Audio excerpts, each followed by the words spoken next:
My daughter called me at 2:30 in the morning, whispering just 5 words, "Dad, please come get me."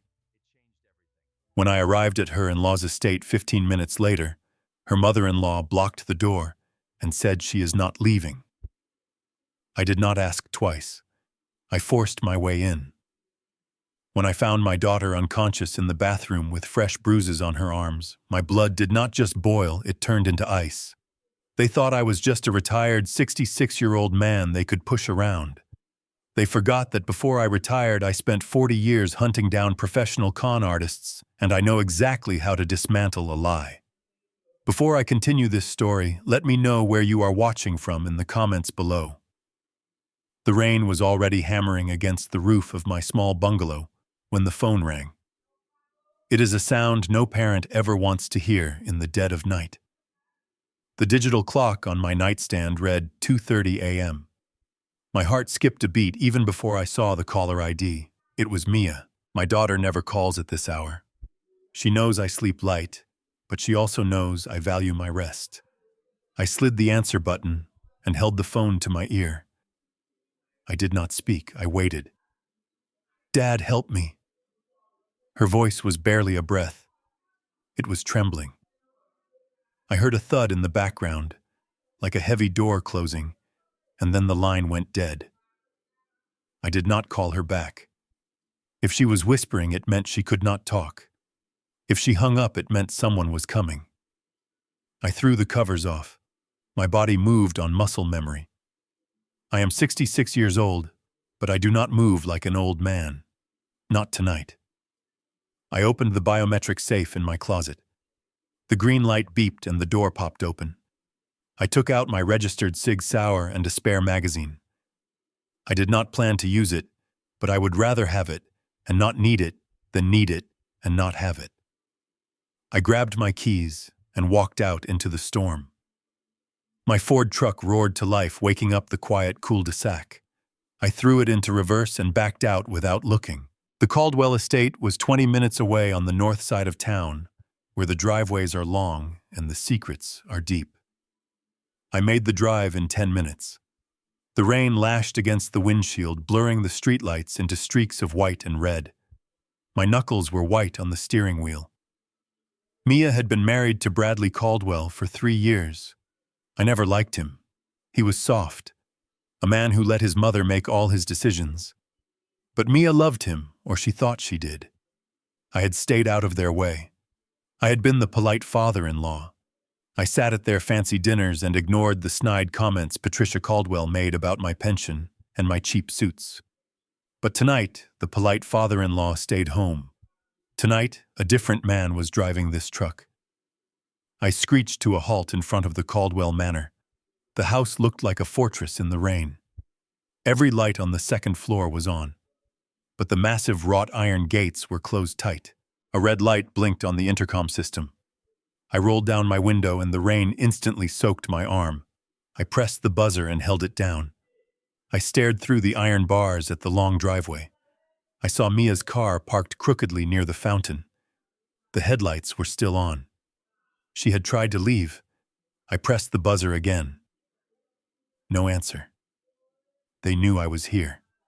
They were ignoring me. I looked at the 12-foot-high fence. I looked at the heavy lock. I put the truck into gear. I was not going to wait for an invitation. The intercom buzzed with a static hiss that cut through the sound of the falling rain. I stared into the small camera lens embedded in the stone pillar, waiting for a reaction. A moment later, the screen flickered to life. Patricia Caldwell's face appeared in grainy black and white, but even through the distortion, I could see she was perfectly put together. Her hair was immaculate. She was wearing a silk robe that probably cost more than my truck. It was nearly 3 in the morning, yet she looked like she was expecting company. That was my first clue that something was staged. People woken from a deep sleep do not look composed. They look confused. Patricia looked annoyed and dangerously calm.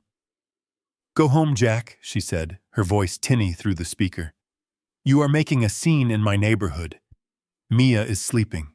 She had a long night, and she does not need her father showing up drunk and banging on the gates." I was not drunk. I have not touched a drop of alcohol since my wife passed away 5 years ago. Patricia knew that. She was trying to build a narrative for the security recordings.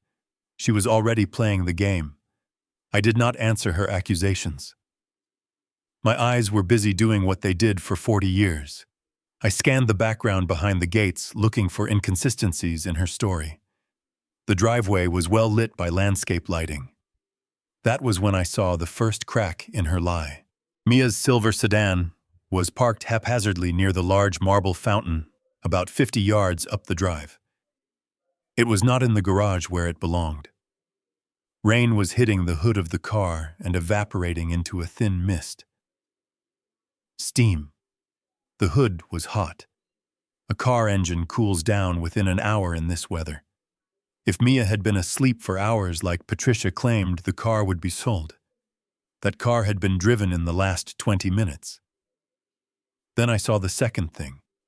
It was small, something most people would miss in the dark and the rain. A single beige high-heel shoe was lying on its side in a puddle halfway between the car and the front door. It was not placed there. It was dropped or kicked off. My daughter treats her shoes like gold. She would never leave one of them soaking in the mud unless she was being dragged away from it. "Open the gate, Patricia." I said, my voice low and steady. I know she is not sleeping. Her car is hot and her shoe is in the driveway. Patricia paused.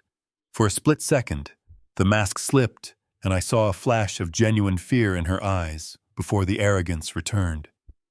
"She is not leaving, Jack," she hissed. "And neither are you. I have already called security. Get off my property." The screen went black. The red light on the intercom turned solid, indicating the connection was cut. She thought that was the end of the conversation. She thought a locked gate and a stern voice were enough to stop a father who just realized his child was being held against her will. She was wrong. I shifted my truck into reverse and backed up until my rear bumper was almost touching the neighbor's hedge. I looked at the wrought iron gates. They were decorative, meant to keep out solicitors, not a 2-ton pickup truck with a reinforced steel bumper. I took a deep breath and gripped the steering wheel. I did not feel anger anymore. I felt cold precision. I shifted into drive and slammed my foot onto the gas pedal. The tires spun for a fraction of a second on the wet asphalt before catching traction. The engine roared. The distance closed in a heartbeat. The impact sounded like a thunderclap. Metal screamed as the lock shattered and the heavy gates flew open, banging violently against the stone pillars. I did not slow down. I drove over the debris tires, crunching over twisted iron, and accelerated up the driveway toward the front door. I slammed the truck into park right on their pristine, manicured lawn, leaving deep, muddy ruts in the grass. I did not bother to turn off the engine. I was out of the cab and running up the stone steps before the wipers had finished a single cycle. The front door was a massive slab of solid oak reinforced with iron. A normal man would have knocked. A normal man would have waited. But I knew that every second I waited was a second my daughter remained in danger. I used the heavy steel flashlight from my truck and smashed the decorative glass pane beside the handle.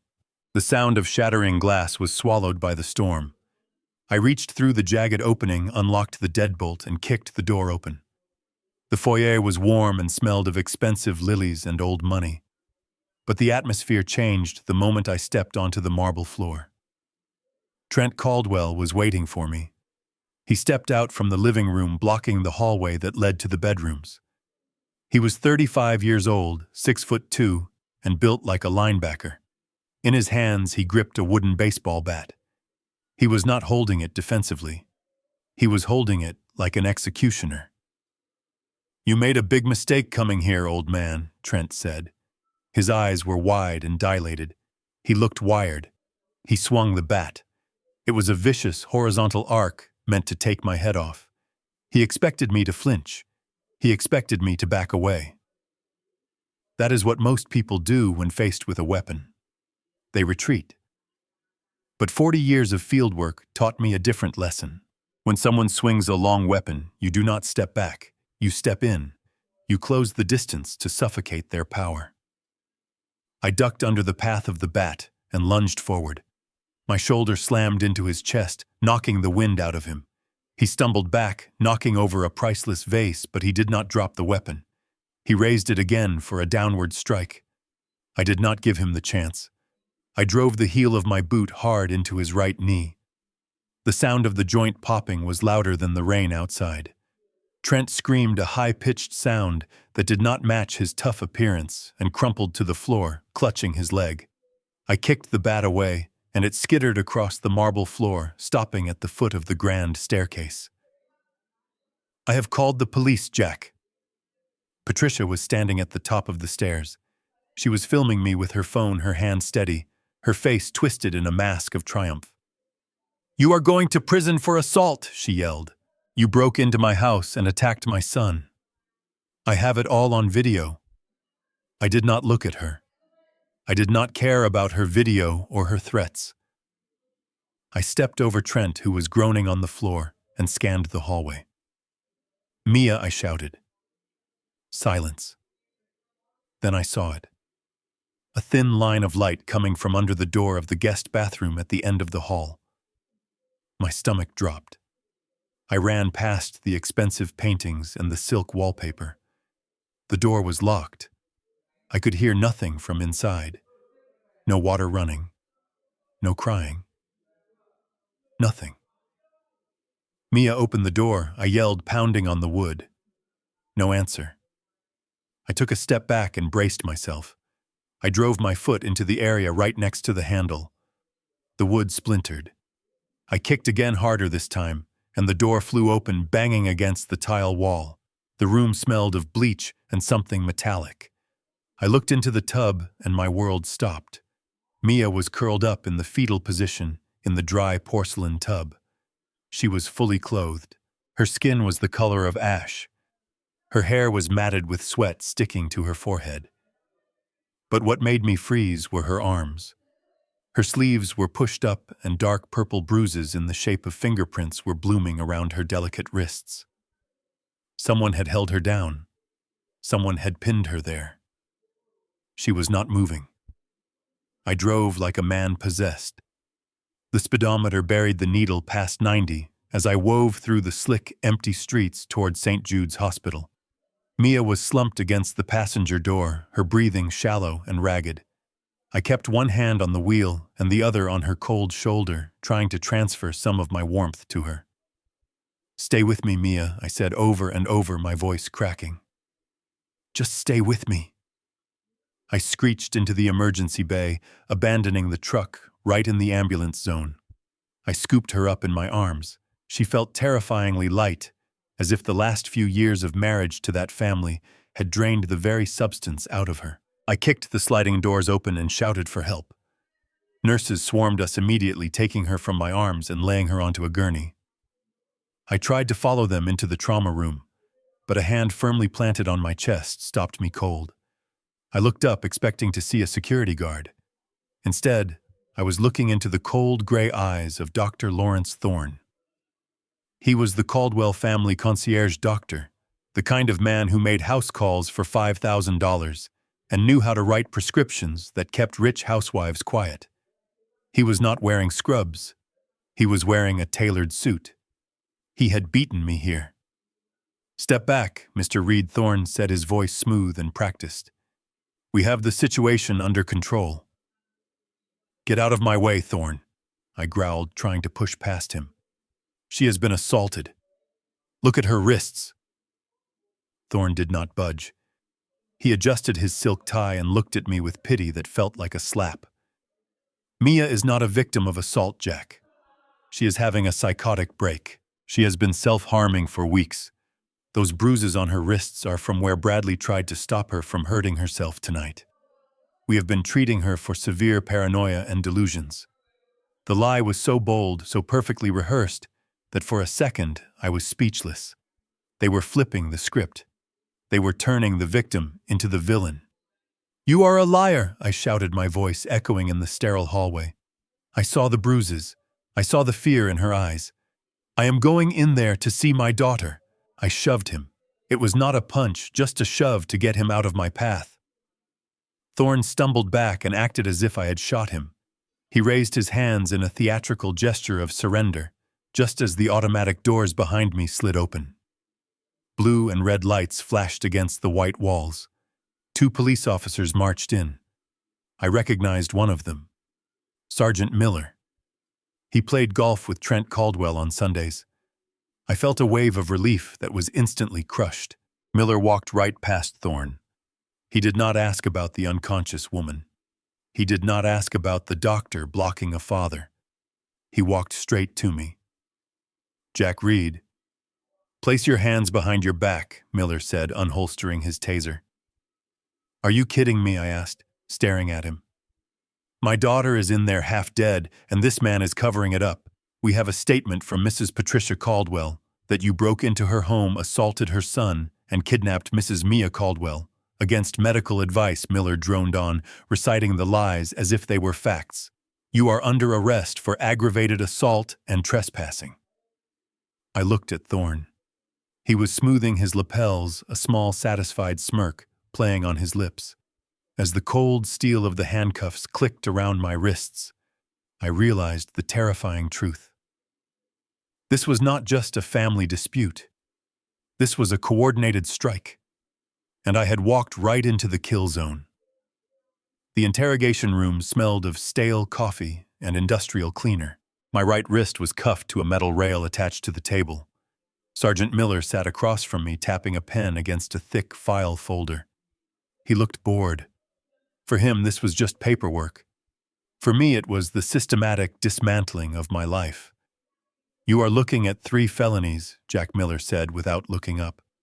Aggravated burglary, destruction of private property over $5,000, and assault with a deadly weapon." I laughed. It was a dry, humorless sound. "Since when is a knee a deadly weapon, Miller?" "Since you used it to cripple a man in his own home," Miller replied, sliding a photo across the table.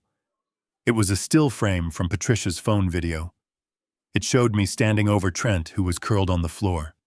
Without context, without the sound of Trent threatening me with a bat, it looked like a cold-blooded attack.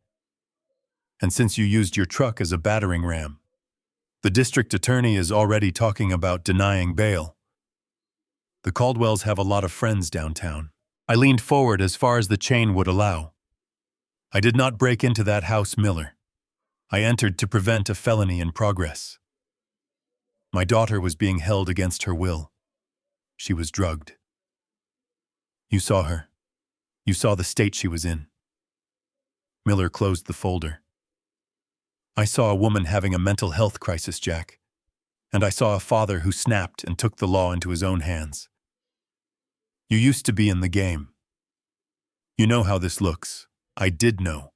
That was the problem. I knew exactly how the system worked because I had used it for 40 years. The truth does not matter as much as the narrative. And right now, Patricia Caldwell controlled the narrative." The heavy steel door buzzed and swung open. Oscar Vance walked in.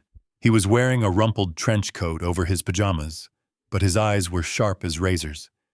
He did not look at Miller. He looked straight at me. "Don't say another word, Jack," Oscar said, his voice commanding. Miller stood up. "You can't just barge in here, Vance.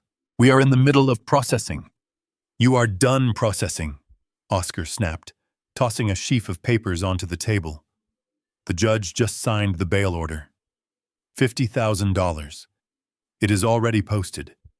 Unless you have a murder charge, you are hiding. Unchain my client. Now." Miller's jaw tightened. He glared at me one last time before pulling out his keys. The cuffs clicked open. I rubbed my wrist where the metal had dug in. I expected to feel relief. But as I looked at Oscar, I realized something was wrong. Oscar Vance has been my friend for 20 years. I have seen him stare down mob bosses and corrupt senators without blinking. But right now he looked pale. He was not looking at me with victory. He was looking at me with fear. "We need to go, Jack," Oscar said, grabbing my arm. "What is it?" I asked as he pulled me into the busy hallway of the precinct. "Did they press more charges?" Oscar stopped near the exit. He looked around to make sure no one was listening, then lowered his voice. "It is Mia. I called the hospital to get her chart transferred to a secure facility. I wanted to get her away from Dr. Thorne. And I asked, my heart hammering against my ribs. She is gone, Jack." "What do you mean gone?" "She was unconscious. She was in critical care. She was discharged 20 minutes ago," Oscar said. Bradley signed the release forms. He claimed he was transferring her to a private specialist. The hospital let her go. "Jack, she is not in the system anymore. They took her. We did not even make it to the parking lot before the next hammer dropped." Oscar was on his phone, his face turning a shade of gray that I had never seen on him before. He listened for a moment, then hung up and looked at me like I was a dead man walking. "They moved fast, Jack," he said, his voice low. "Faster than I thought possible.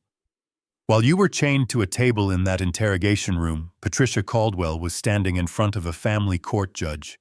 She did not wait for business hours. She filed an emergency ex parte petition." I stopped walking. I knew what ex parte meant.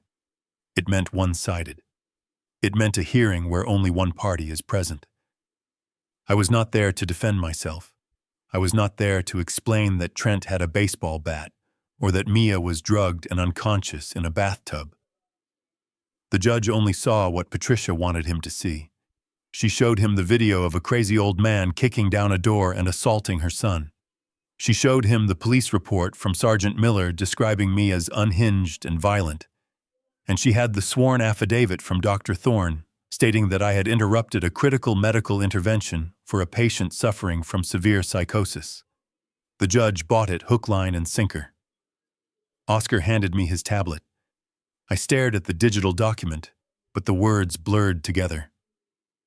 Temporary conservatorship granted to Bradley Caldwell due to the incapacitation of the spouse.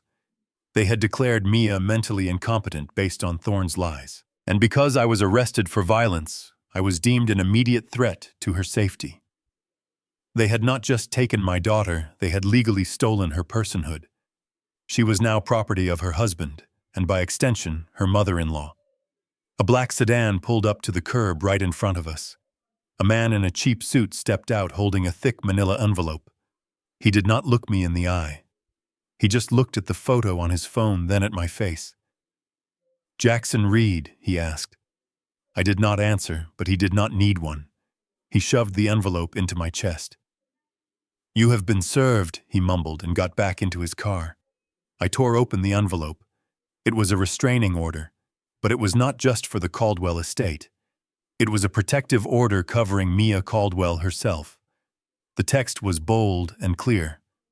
I was prohibited from having any contact with the protected person, either direct or indirect. I could not call her, I could not write to her, and I certainly could not go save her. Oscar looked at the paper and shook his head. 500 feet, Jack. If you get within 500 feet of Mia anywhere in the state of Connecticut, you go to prison. And this time there will be no bail. They have built a wall around her, and they used the law to do it. I crushed the paper in my hand. The rain had stopped, but the air felt heavier than before. I was a father who had spent his life fighting fraud, and I had just been outsmarted by the biggest con of all. I looked at Oscar. "Take me home," I said. "I have work to do. They think a piece of paper is going to stop me. They are wrong." Oscar dropped me off at the curb and sped away to start drafting our counterattack. But as I walked up the driveway of the house I had lived in for 30 years, I stopped cold. The front door was not just unlocked. It was standing slightly ajar, swinging gently in the damp wind. The lock had been picked. It was clean work, professional work. I pushed the door open and stepped into what used to be my sanctuary. It looked like a hurricane had spawned inside my living room. Books were pulled off the shelves and spine ripped open. The sofa cushions were slashed, their stuffing bleeding out onto the floor. My desk drawers were pulled out and dumped. But this was not a robbery. My television was still on the wall. My watch collection was still on the dresser. I walked over to where my desktop computer used to sit. The tower was on the floor, smashed open. The hard drive had been removed, and judging by the metal shards on the carpet, it had been drilled through. A common burglar steals a computer to sell it. A professional destroys a computer to erase a digital footprint. They were not looking for money. They were scrubbing my life. They wanted to make sure that whatever Mia had told me, whatever digital breadcrumbs she might have sent me, were gone. I stood in the center of the chaos and felt a strange sense of calm wash over me. Patricia Caldwell made a tactical error. By destroying my house, she confirmed my theory. She was terrified. You do not send a cleanup crew to the house of a crazy old man unless he holds the key to your destruction. They thought they got everything. They thought they were thorough. But they forgot who raised Mia.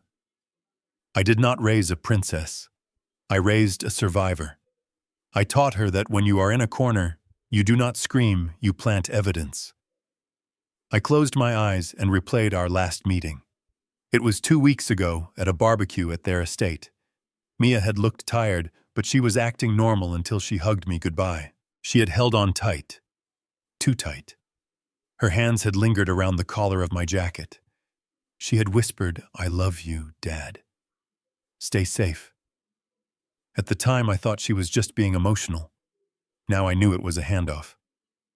I walked to the hall closet. It had been ransacked, 2 coats thrown onto the floor in a heap. I dug through the pile until I found it. My old army green field jacket. The one I wore when I went fishing or did yard work. The one I wore to that barbecue because it was chilly. The pockets were turned inside out, but the jacket was otherwise intact. They had checked the pockets. They had checked the lining, but they did not check the seams. I picked it up. My fingers traced the heavy stitching of the collar.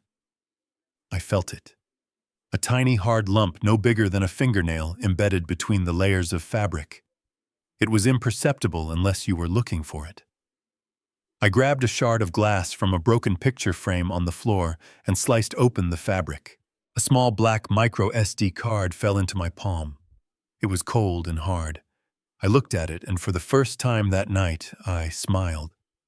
They destroyed my computer. They destroyed my home. But they missed the bullet that was going to end them. I put the card in my pocket and walked out the door. I needed a secure terminal, and I needed it now. Oscar's private office was not in a high-rise downtown.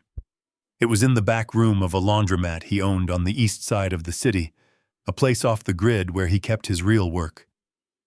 The room was dark, lit only by the blue glow of an air-gapped laptop.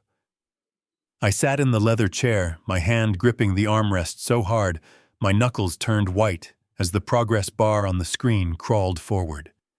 We were not looking at a neat, organized dossier. What Mia had hidden in my jacket was a digital graveyard of a terrified mind. There were 12 files. Most were audio recordings, just seconds long, time-stamped at odd hours like 3 or 4 in the morning, in tones. Oscar clicked the first one. Mia's voice filled the small room, barely a whisper over the static. They changed the passwords again. "Brad is watching me." He took my phone. "I think they are putting something in my tea."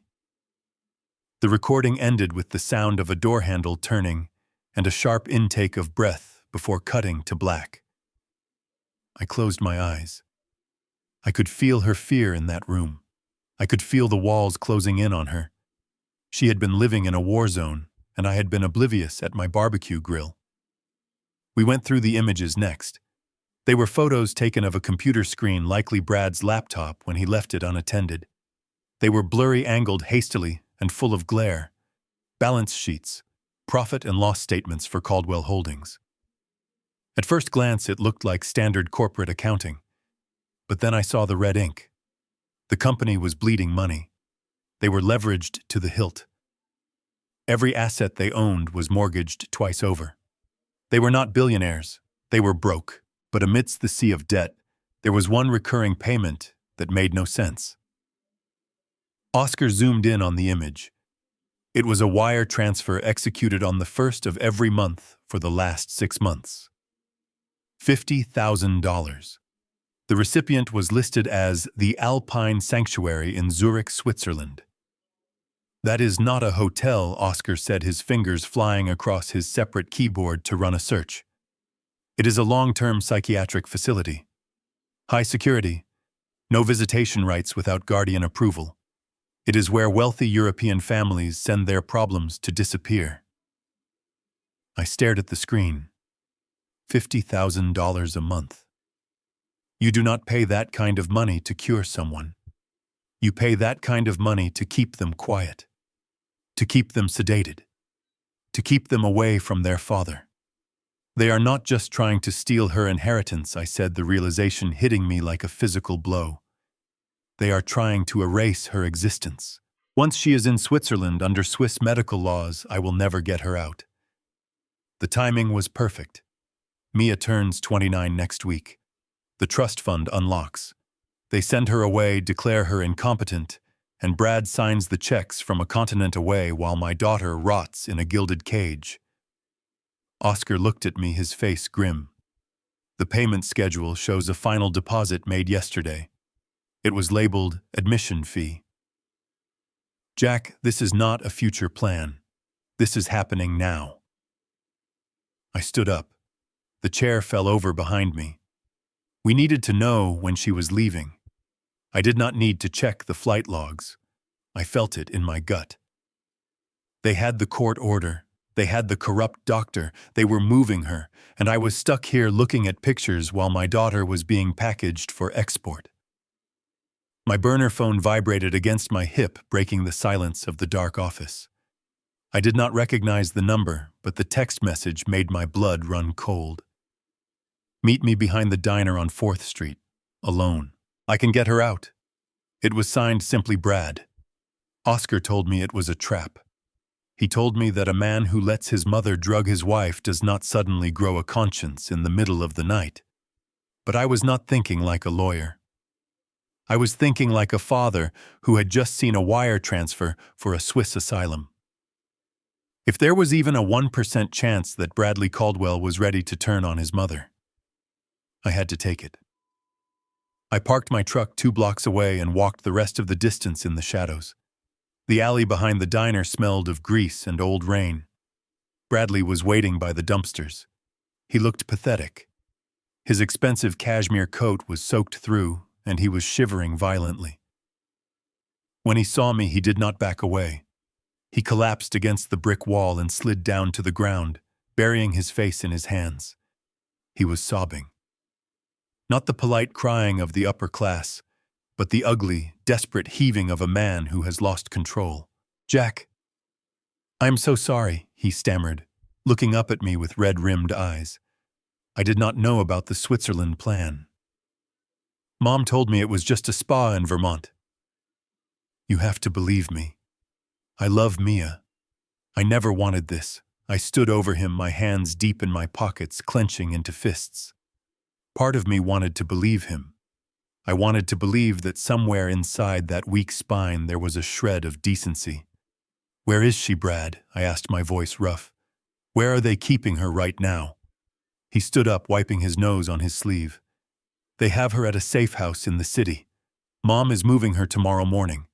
Jack, they are going to lock her away forever. They threatened to take Lily from me if I did not sign the papers. I was scared. I am a coward, Jack. I admit it, but I cannot let them do this. He stepped closer to me, his hands grasping at my jacket.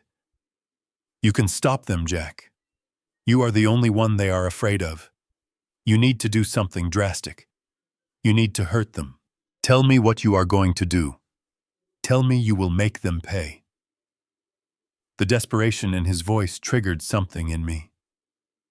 The image of Mia in that tub flashed in my mind.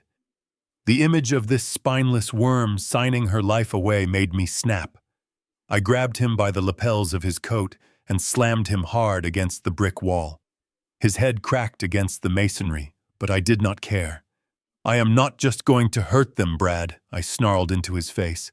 I am going to burn your entire world to the ground. And if you ever touch my daughter again, I will put a bullet in your head myself. Do you hear me? I will kill you." Brad stopped crying instantly. The fear vanished from his eyes, replaced by a cold, dead stare that sent a chill down my spine. He did not struggle. He did not beg. He just looked down at his chest. "Got it," he whispered. I frowned, confused by the sudden shift. I loosened my grip on his coat, and that was when I felt it. Under the wet cashmere taped to his sternum was a hard rectangular object. A wire. I ripped his coat open. A small digital recorder was taped to his shirt, its red light blinking steadily. But it was not just recording. The screen was glowing. It was streaming. "You son of a bitch," I breathed, backing away. Brad smoothed his coat and smiled. It was a smile that belonged to his mother. "That was a direct threat on my life, Jack," he said, his voice steady and mocking. "And since it was transmitted in real time to the server, my lawyers already have a copy. You just violated the restraining order and threatened to murder the court-appointed guardian." He pulled out his phone and tapped the screen. Sent. I stood frozen in the alley rain, dripping from the brim of my hat. I had spent 40 years catching liars, but tonight I had let my anger blind me. I had walked right into the kill box. Brad turned and walked away, his footsteps echoing on the wet pavement, leaving me alone with the realization that I had just handed them the hammer to nail my own coffin shut. The fallout was instantaneous and brutal. By the time I got back to the safety of my truck, the audio recording was already viral. My phone buzzed incessantly with notifications from news outlets and social media platforms. I opened one link and felt my stomach turn. It was a 10-second clip of our conversation in the alley. The context was gone. Bradley's confession about the drugging was gone. His taunts were gone. All that remained was my voice twisted with rage, screaming, "I will burn your entire world to the ground, and I will put a bullet in your head myself." The headline underneath read, "Deranged Father Threatens Grieving Husband Amidst Custody Battle." In the court of public opinion, I was no longer a worried parent. I was a violent, unhinged stalker. I tried to ignore the noise and drive, but when I pulled into a gas station to refuel, the pump screen flashed. "See cashier." I tried my credit card. Declined. I tried my debit card. Declined. I pulled out my phone and logged into my banking app. A red banner stretched across the top of the screen. Account frozen pending legal investigation regarding criminal threats. Patricia Caldwell moved fast. She knew that a man without money is a man without options. She was cutting off my supply lines, trying to starve me into submission before the sun even came up. She wanted me to run. She wanted me to panic and turn myself in. But I did not panic. I felt a cold, hard resolve settle in my chest. If they wanted to play outside the law, then so would I. I looked over at the passenger seat where my old field jacket lay. The jacket Mia had hugged 2 weeks ago. The jacket I was wearing when I carried her into the hospital. I turned on the dome light and examined the fabric of the right shoulder. There, caught in the rough weave of the canvas, were several long strands of chestnut hair. Mia's hair. I picked them off carefully, my hands steady. This was biological evidence. If my theory was right, these strands contained the chemical signature of whatever poison they were using to keep her compliant. But I could not take this to the police. Sergeant Miller would lose it. I could not take it to a commercial lab. They would require a chain of custody form and a warrant. I was done with warrants. I started the engine. I knew a place. Biogen was a private forensic laboratory on the outskirts of the city. I used to audit them for insurance fraud cases years ago. I knew their security protocols better than their own night watchman. I knew that between 3 and 4 in the morning, the cleaning crew took their break and left the rear service entrance unmonitored. I parked the truck a mile away in a wooded area and hiked the rest of the distance on foot. The rain masked the sound of my boots on the pavement. When I reached the back of the sterile concrete building, the service door was locked, but the keypad was an old model. I remembered the override code I had flagged in my report 5 years ago. I prayed they had been too cheap to upgrade the system. I punched in the numbers. 9, 2, 4, 7. The light turned green. The lock clicked. I slipped inside the dark hallway, holding the only thing that could save my daughter in the palm of my hand. I was not an investigator anymore. I was a ghost, and I was going to find the truth. The mass spectrometer hummed a low, steady vibration that felt like it was drilling into my own skull. I stood in the shadows of the lab, waiting for the machine to break down the chemical composition of the 3 strands of hair I had stolen from my jacket. I knew what I was looking for, but I was praying to be wrong. I wanted to believe she was just depressed. I wanted to believe it was just stress. But when the printer spat out the toxicology report, the paper felt heavy in my hand. I scanned the columns of data, ignoring the standard traces of caffeine and cortisol. My finger stopped at the bottom of the list. Hyoscine hydrobromide. Scopolamine. In the street they call it devil's breath. It is not a recreational drug. It is a weapon. In high doses, it kills. But in low-controlled doses like the ones found in Mia's hair, it does something far worse. It strips away a person's free will. It blocks the formation of memories and turns the victim into a compliant zombie who will do anything they are told.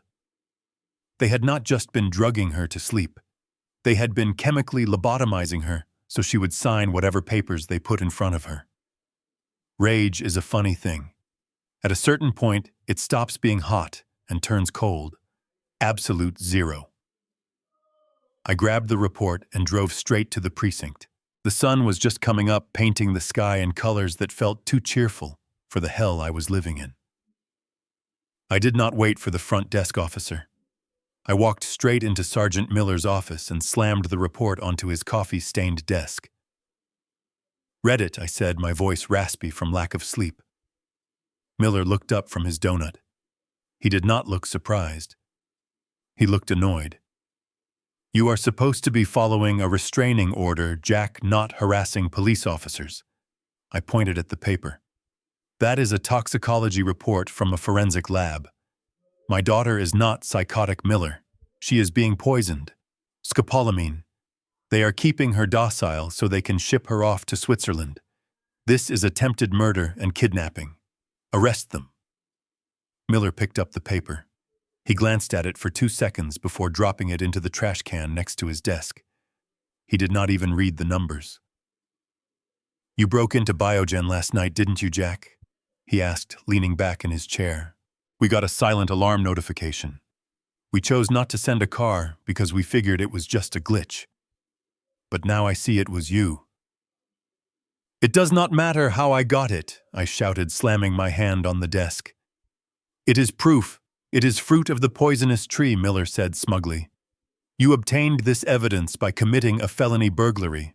No judge will look at it. And frankly, neither will I. For all I know, you printed this at home. Get out of my office, Jack. Go home. If you come back here without a lawyer, I will book you for the break-in." I looked at the trash can where the truth about my daughter lay crumpled among coffee grounds and candy wrappers. I realized then that the badge on Miller's chest was just a piece of metal. It stood for nothing. The law was not broken. It was bought. I walked out of the station into the morning light, knowing that if I wanted justice, I was going to have to buy it back. I went back to the only place where the law could not touch me. The back room of Oscar's laundromat smelled of dryer sheets and cheap cigars, but right now it was the war room. Oscar was pacing the small floor space, his tie undone and his face pale. He knew I had struck out with the police. He knew we were running out of time. But I did not want to talk. I wanted to work. I sat down at the computer terminal and cracked my knuckles. For 40 years, I hunted men who tried to hide their sins in spreadsheets.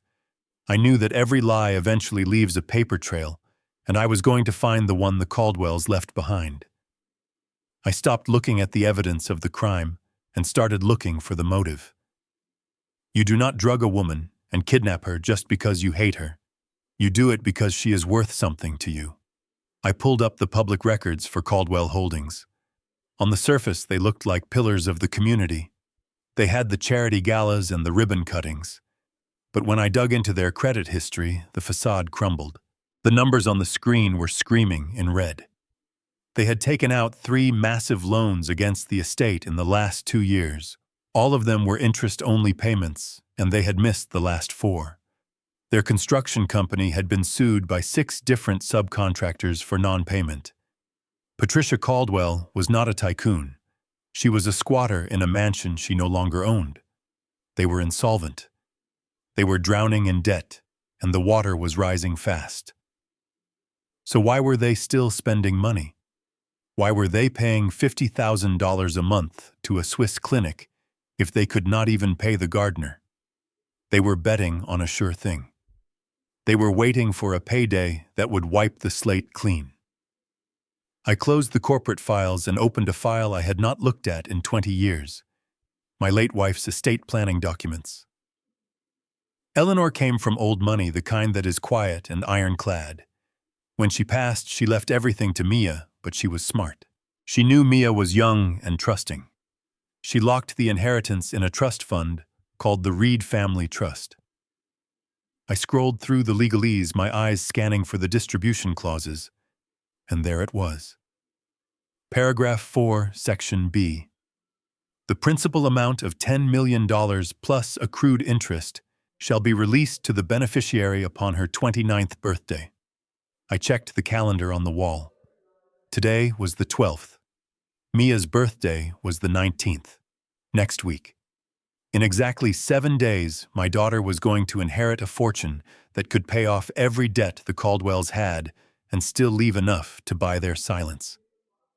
But there was a catch. I read further down. In the event that the beneficiary is deemed mentally incompetent or incapacitated by a medical professional, the control of the trust shall be transferred to the legal guardian until such time as competency is restored. The room went silent. The hum of the computer fan seemed to fade away.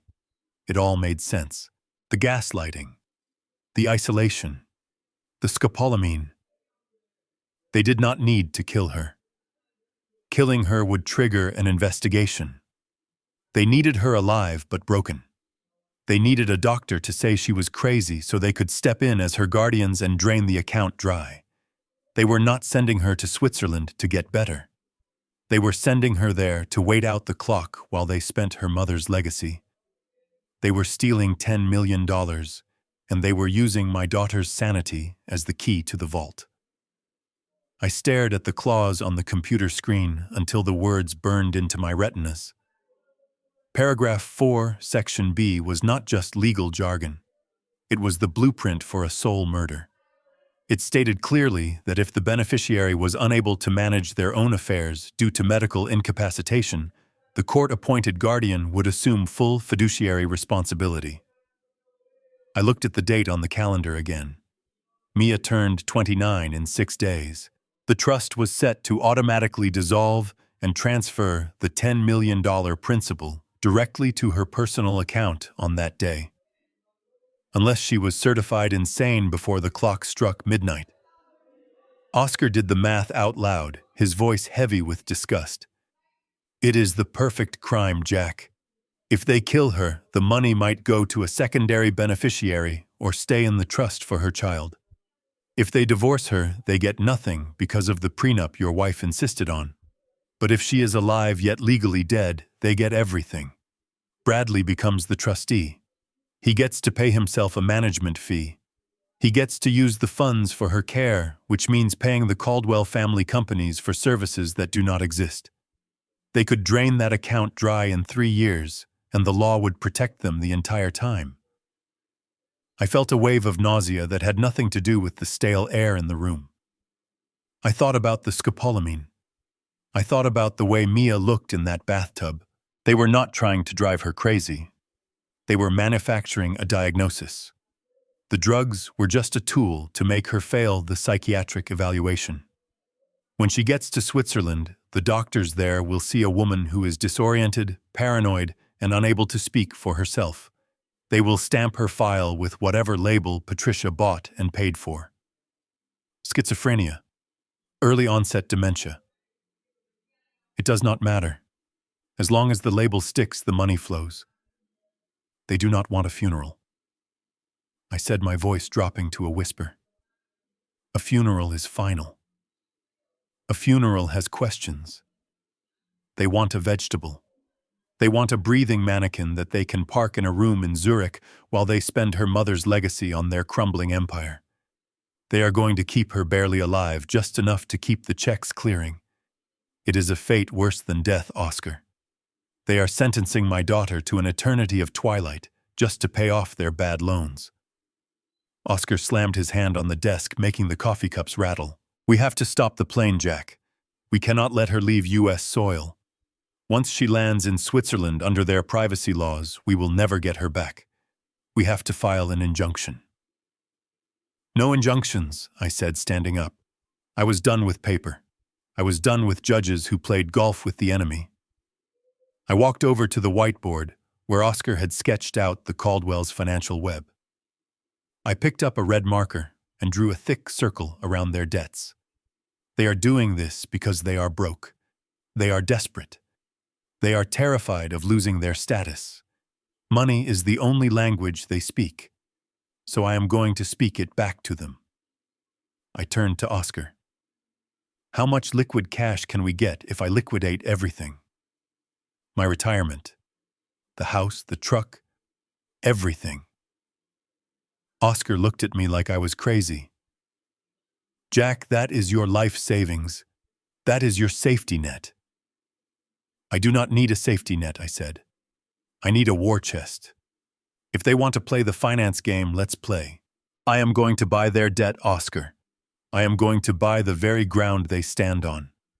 And when I walk into that party tomorrow night, I will not be a trespasser. I will be the landlord.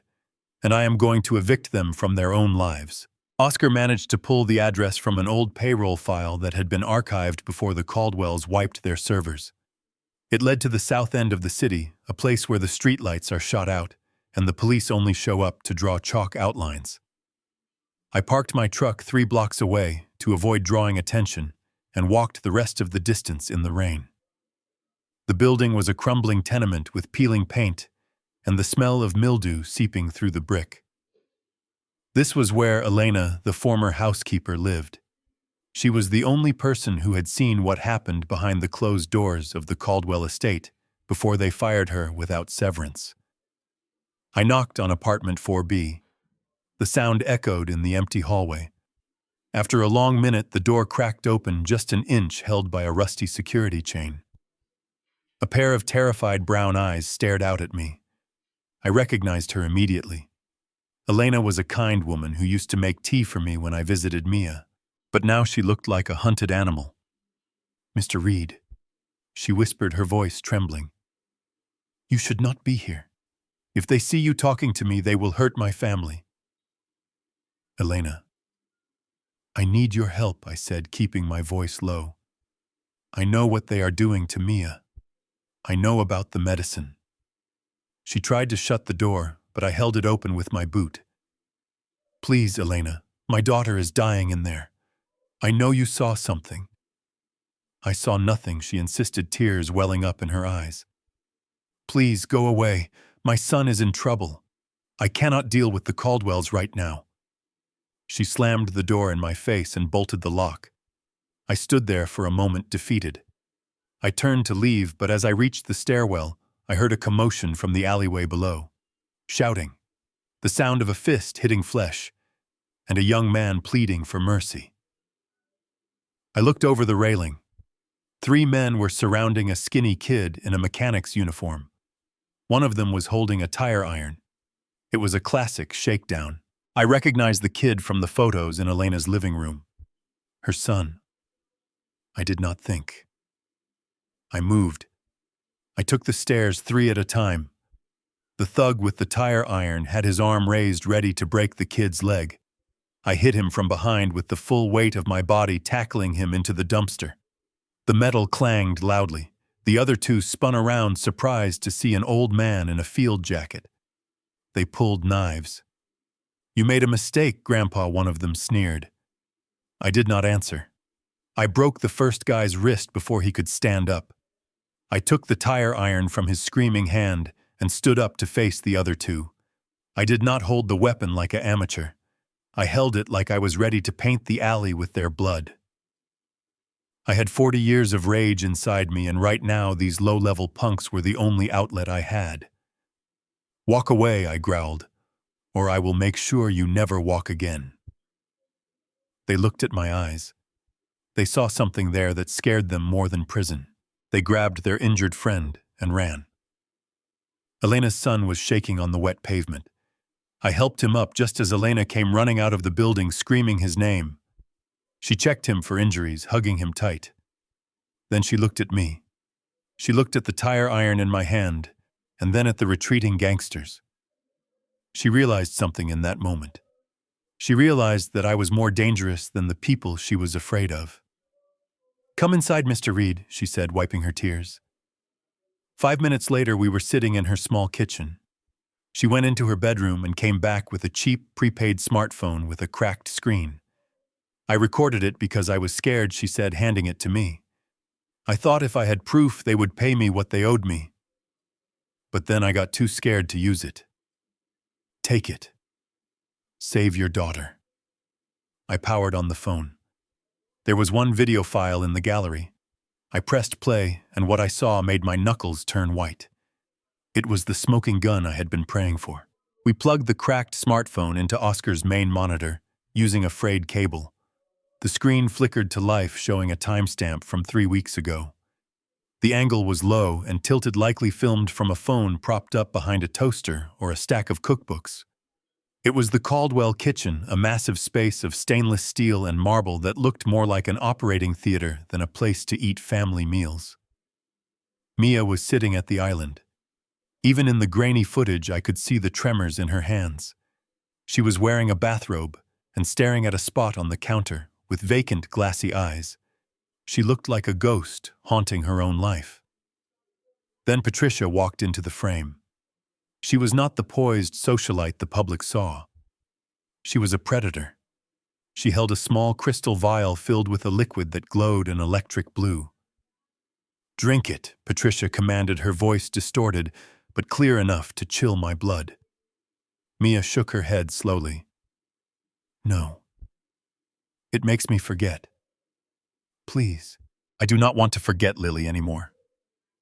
Patricia did not argue. She did not negotiate.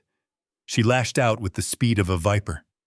Her open palm connected with Mia's cheek with a crack that echoed through the computer speakers. Mia's head snapped back, and she slumped forward, sobbing quietly. Patricia grabbed a handful of my daughter's hair, yanking her head back until her neck was exposed. She forced the vial to Mia's lips. "It is for your own good," Patricia hissed. "You are sick, Mia. This helps you rest. Now swallow, or I will have Trent take you down to the basement again." Mia choked and sputtered, but she swallowed the blue liquid. A moment later, she slumped against the counter, her eyes rolling back into her head. The video ended.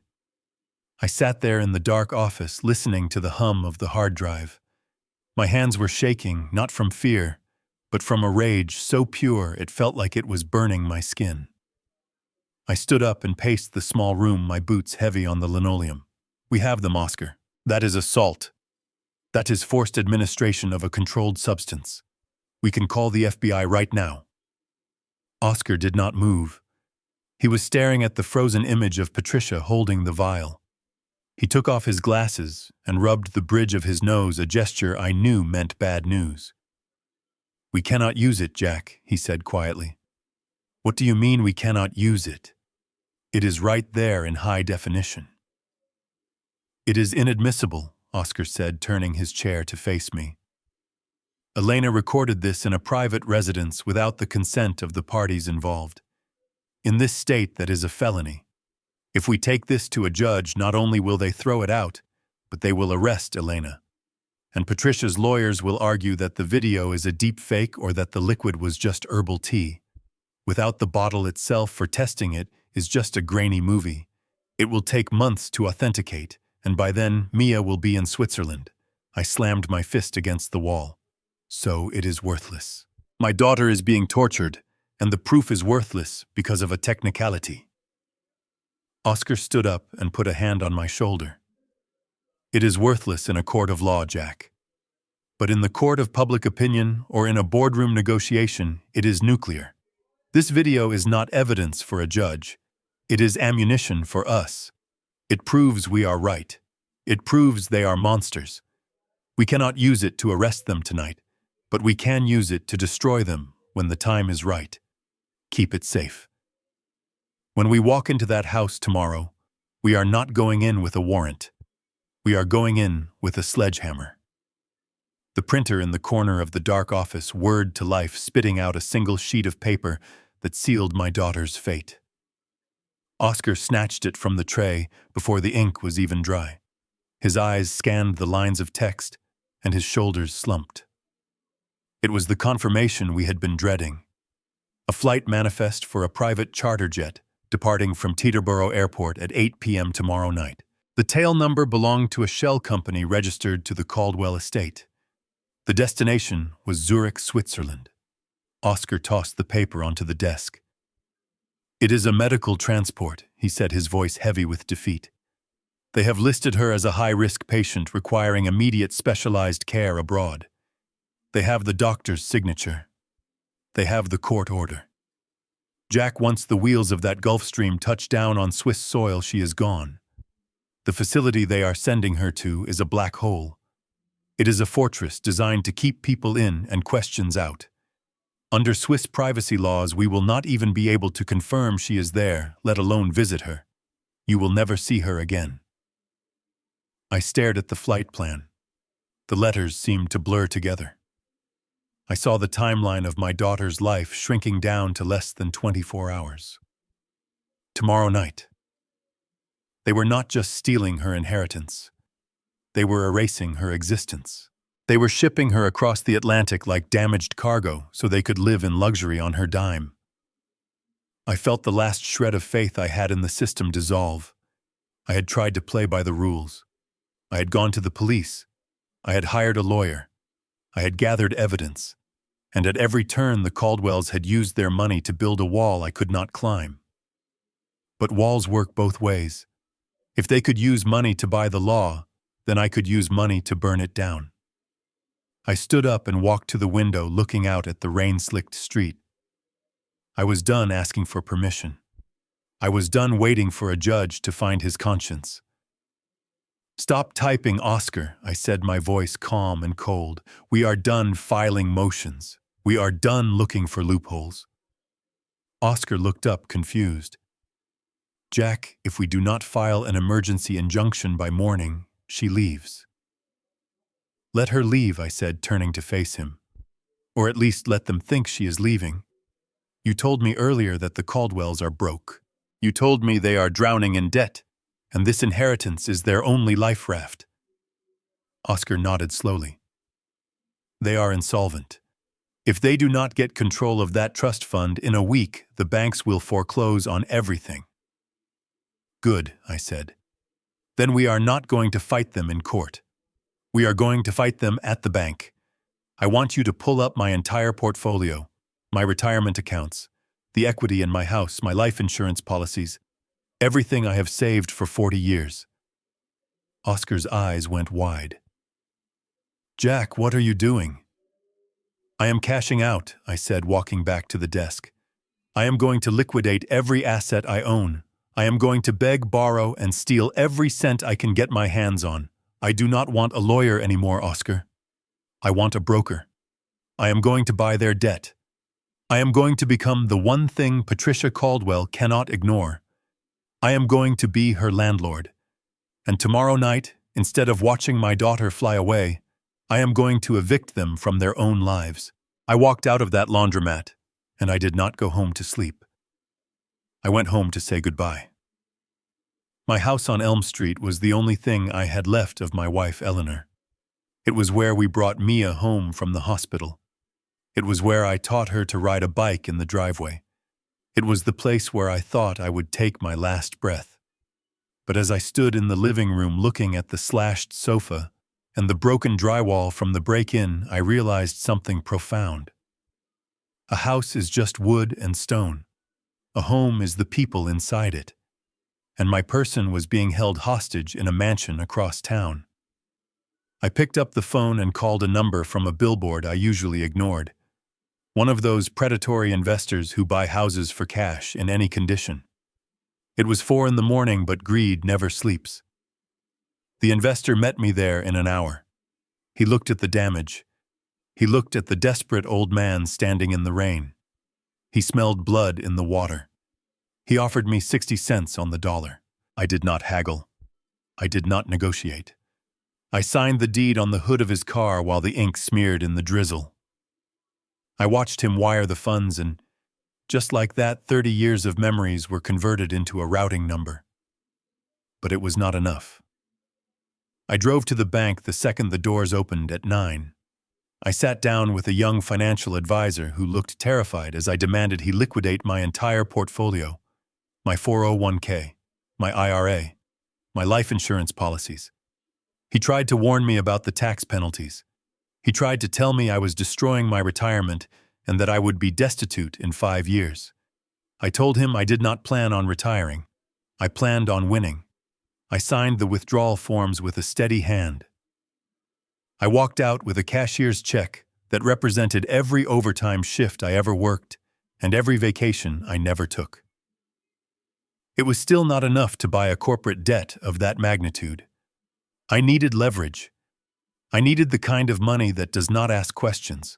I went to see a man I used to investigate in the 90s, a hard money lender who operated out of the back of a pawn shop on the harbor. I put my truck title on the counter. I signed a promissory note with an interest rate that was technically illegal. If I failed to pay, he would not send a collection agency, he would send a hitman. I did not care. The only thing that mattered was the balance in my war chest. By noon, I was back at the laundromat. I threw a stack of certified checks onto Oscar's desk. $2 million. It was everything I had in the world.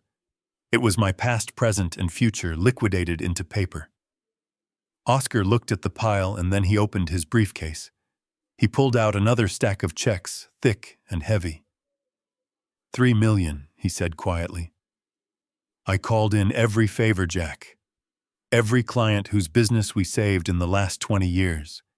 Every fraud victim we helped recover assets. They chipped in. We have $5 million. We are not just buying their debt. We are buying their souls. The glass doors of First City Bank slid open, and I walked into the air-conditioned silence of the lobby. I was not there to make a deposit. I was there to perform a hostile takeover. I had an appointment with Marcus Sterling, the Vice President of Distressed Assets. He was a man known for his ruthlessness, but today I was counting on it. I knew that his bank held the primary mortgage on the Caldwell estate and the majority of their business loans. I also knew that for the last 6 months, Patricia Caldwell had been dodging his calls.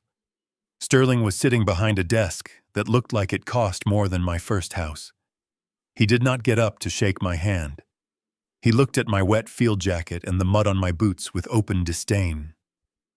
"Mr. Reed," he said, checking his watch, "you said you had a solution to my Caldwell problem. You have 5 minutes before I call security." I did not sit down. I reached into my jacket and pulled out the certified check for $5 million. I slid it across the polished mahogany surface.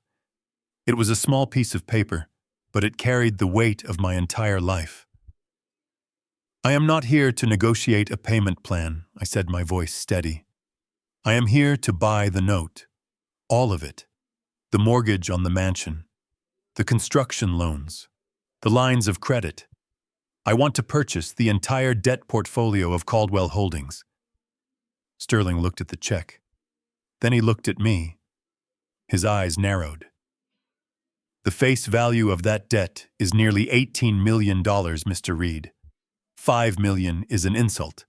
$18 million is a fantasy." I countered, leaning over the desk. We both know the Caldwells are insolvent. Their construction projects are stalled. Their creditors are circling. If you try to foreclose through the courts, it will take you 2 years and thousands in legal fees, and by the time you get the property, it will be stripped bare. Patricia will fight you every step of the way. Or you can take $5 million of cold, hard cash right now and wash your hands of the entire mess. Sterling picked up the check. He held it up to the light. He was doing the math. He knew I was right. In the world of bad debt, 30 cents on the dollar was a gift. He tapped the check against his chin. Why, he asked. Why would a retired insurance investigator throw his life savings into a sinking ship? You know you will never recover this money. I do not want the money, I said. I want the leverage. I want the right to foreclose. Today. Sterling smiled. It was a shark's smile. He understood perfectly. He did not care about my motives, he only cared about his balance sheet. He pressed a button on his intercom. Bring me the transfer documents for the Caldwell account, and get the notary in here. 20 minutes later, I walked out of the bank with a thick leather folder tucked under my arm.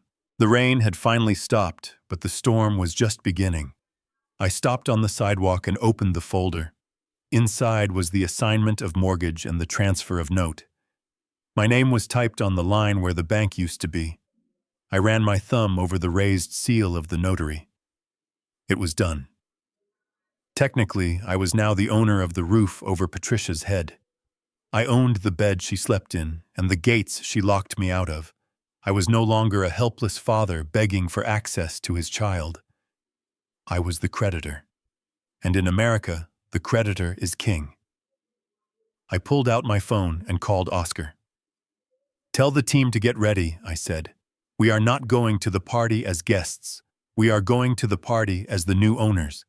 Meet me at the estate in 1 hour. And bring the eviction notice. I stood in front of the small cracked mirror in the back of the laundromat, stripping off the damp field jacket that smelled of rain and desperation. I looked at the man in the reflection. He looked tired.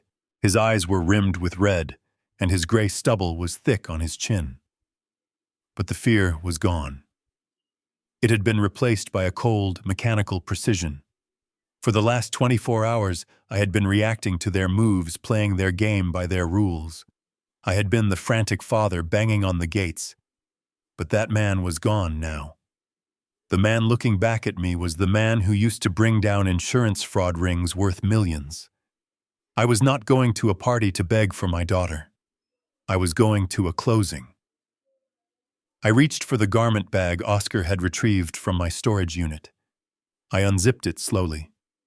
Inside was my charcoal gray wool suit. It was 10 years old, but it was tailored to fit like armor. I put on the white starched shirt, buttoning it all the way to the neck. I tied the silk tie, pulling the knot tight until it felt like a noose. Then I slipped on the jacket. It still smelled faintly of old courtrooms and expensive scotch, the scent of my past life. I smoothed the lapels. I did not look like a retiree anymore. I looked like an auditor. I looked like consequences.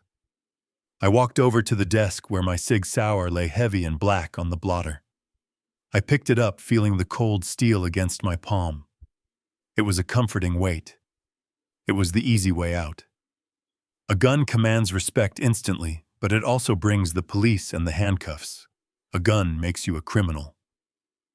I ejected the magazine and racked the slide, clearing the chamber. I placed the weapon back in the safe and locked the door. I did not need bullets tonight. I had something far more lethal.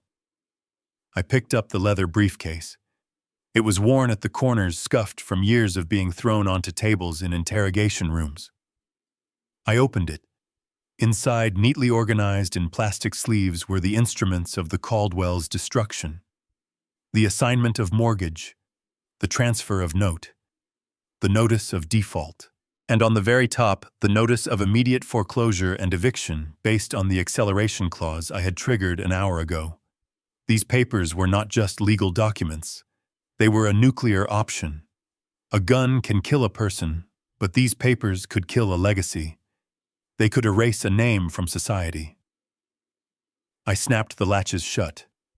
The sound was like a gavel striking a bench. I walked out of the office and into the cool evening air. The storm had finally broken, leaving the streets slick and black under the streetlights. Oscar was waiting by the curb, leaning against a black sedan. He did not say a word. He just opened the back door for me. I slid into the leather seat and placed the briefcase on my lap. I rested my hands on it, feeling the power vibrating through the leather. I looked out the window as the city lights blurred past. We were heading north toward the hills where the rich people lived, toward the fortress that Patricia Caldwell thought was impenetrable. She was expecting a fight. She was expecting shouting and maybe even violence. She had no idea that she had already lost the war before I even stepped foot on her property. "Drive," I said to the driver. "The landlord is coming for an inspection." The driveway was lined with Bentleys and Porsches glistening under the floodlights like beetles in a jewelry box. The Caldwell estate looked like a castle from a fairy tale, but I knew it was really a dungeon painted in gold leaf. Inside the ballroom was packed with the city's elite. Crystal chandeliers cast a warm glow over women in designer gowns and men in tuxedos who were drinking champagne that cost more than my monthly pension. At the front of the room, standing on a raised platform decorated with white roses, was Patricia Caldwell. She held a microphone in one manicured hand and a tissue in the other, dabbing at dry eyes. She was putting on the performance of a lifetime. Her voice trembled with practiced emotion as she spoke to the crowd. "It breaks a mother's heart to make these hard decisions," she said, sniffing delicately. "Sending our beloved Mia away to Switzerland is the most painful thing we have ever had to do. But we must prioritize her mental health. We are sacrificing everything to ensure she gets the best care possible." The crowd murmured in sympathy. They saw a saint. I saw a predator using her victims' suffering to solicit donations for a foundation that probably funneled money right back into her own pocket. "Mia is so fragile," Patricia continued, her voice breaking perfectly on the word fragile. "She needs the peace of the mountains, the isolation. It is costing us a fortune, but can you really put a price on family?" Brad stood next to her, looking somber and tragic, playing the role of the grieving husband to perfection. It was sickening. They were toasting to their crime. I watched all of this from the back seat of the sedan as we rolled up to the main security checkpoint. The irony was thick enough to choke on. She was talking about sacrifice while wearing diamond earrings bought with credit she did not have. She was talking about love while her son was prepping a private jet to exile his wife to a living hell. The car stopped. A large man in a black suit stepped in front of the vehicle, raising his hand. He was not the usual gate guard. He was private security hired specifically for tonight. He looked like he chewed rocks for breakfast. I opened the door and stepped out. The air was crisp, and the music from the house drifted down the lawn, mocking the gravity of what was about to happen. I adjusted my tie and walked toward the entrance. The guard stepped into my path, crossing his massive arms. "Private event, sir," he rumbled, his voice devoid of warmth. "Invitation only. And I do not see your name on the list." I did not stop walking until I was inches from his chest. I did not look at his invite list. I looked straight into his eyes. "I do not need an invitation," I said, my voice low and level. "I am not a guest." "Then you are trespassing," he said, reaching for the earpiece coiled behind his ear. "Turn around and leave, or I will remove you physically." He reached out to grab my shoulder, his fingers digging into the wool of my suit. It was the same mistake Trent had made. He judged the book by its cover. He saw a gray-haired man with a briefcase and assumed I was harmless. He did not know that the leather bag in my hand contained a weapon far more dangerous than a gun. He did not know that in about 30 seconds he was not going to be enforcing the rules anymore. He was going to be looking for a new job. The security guard's hand clamped down on my shoulder like a vice. He was expecting me to struggle or maybe take a swing at him like a desperate drunk. That is what he was trained for. He knew how to handle physical threats, but he did not know how to handle a man who was armed with a federal foreclosure notice. I did not flinch. I did not try to pull away. I simply looked at his hand and then up at his eyes with a look of absolute boredom. "Remove your hand," I said, my voice barely rising above a whisper, "or I will have your license revoked by morning." He hesitated just for a fraction of a second. It was enough. I shrugged his hand off my shoulder and set my briefcase down on the hood of the car. The sound of the brass latches clicking open was sharp and loud in the quiet driveway. I pulled out a single document. It was not the eviction notice. It was the assignment of debt certified by the bank an hour ago. I held it up so the landscape lighting illuminated the embossed seal. "Do you know what this is?" I asked him. He squinted at the paper. "It is a legal document," he grunted. "So what?" "It is a transfer of ownership," I explained, keeping my tone conversational. "As of 4 o'clock this afternoon, Caldwell Holdings defaulted us their primary mortgage. The bank sold the note to me. That means I own this house. I own the driveway. I own the gate. And most importantly, I own the contract for the security detail you are currently working for." I watched his face change. The aggression melted away, replaced by confusion. He looked at the paper again, reading the lines of text that confirmed Jackson Reed as the secured creditor. He looked at the signature of the bank vice president. He knew that signature. "The Caldwells are insolvent." I continued driving the nail into the coffin. "They cannot pay you. The check they wrote for your services tonight is going to bounce. But I can, pay you. In fact, I am, the only one who can pay you. So you have a choice to make right now. You can stop the legal owner of this property from entering his own building, which is a felony, or you can step aside and keep your job. Who do you want to work for? The bankrupt fraud inside, or the man holding the deed?" The guard looked at the house where the music was blaring and the champagne was flowing. Then he looked at me. He was a mercenary. His loyalty was to the paycheck, not the person. He took a step back. He reached up and touched his earpiece. "Stand down," he said into his radio. "Let him through. The gentleman has clearance." He stepped aside, clearing the path to the massive oak front doors. He even opened the door for me. I picked up my briefcase and walked past him without saying thank you. I did not need to thank him. He was just an employee doing his job. I stepped into the foyer. The noise of the party hit me like a physical wave. Laughter, clinking glasses, and a string quartet playing Mozart. It was a scene of obscene wealth and comfort. I stood there for a moment, adjusting my cuffs, feeling the weight of the moment. I was no longer on the outside looking in. I was inside the belly of the beast, and I was about to give it a fatal case of indigestion. I gripped the handle of my briefcase tighter and walked toward the ballroom. The double doors to the grand ballroom swung open with a heavy groan that seemed to cut right through the delicate strains of the string quartet. I stepped onto the plush carpet, and for a moment, the only thing I could hear was the sound of my own heartbeat, steady and slow in my ears. The room was a sea of black ties and designer silk, a congregation of the city's most powerful people drinking to the health of a family that was rotten to the core. The silence started at the back of the room where I stood and rolled forward like a tidal wave. Conversations died mid-sentence. Glasses stopped halfway to lips. 200 heads turned to look at the intruder in the gray wool suit standing in the archway with a battered leather briefcase. I did not look at the guests. I did not care about their judgment or their whispers. My eyes were locked on the stage where Patricia Caldwell stood bathed in the spotlight. She saw me immediately. A lesser woman might have flinched. A guilty woman might have looked for an exit. But Patricia was a narcissist of the highest order. She did not see a threat. She saw a prop. She saw an opportunity to cement her narrative of the grieving victim dealing with a dangerous lunatic.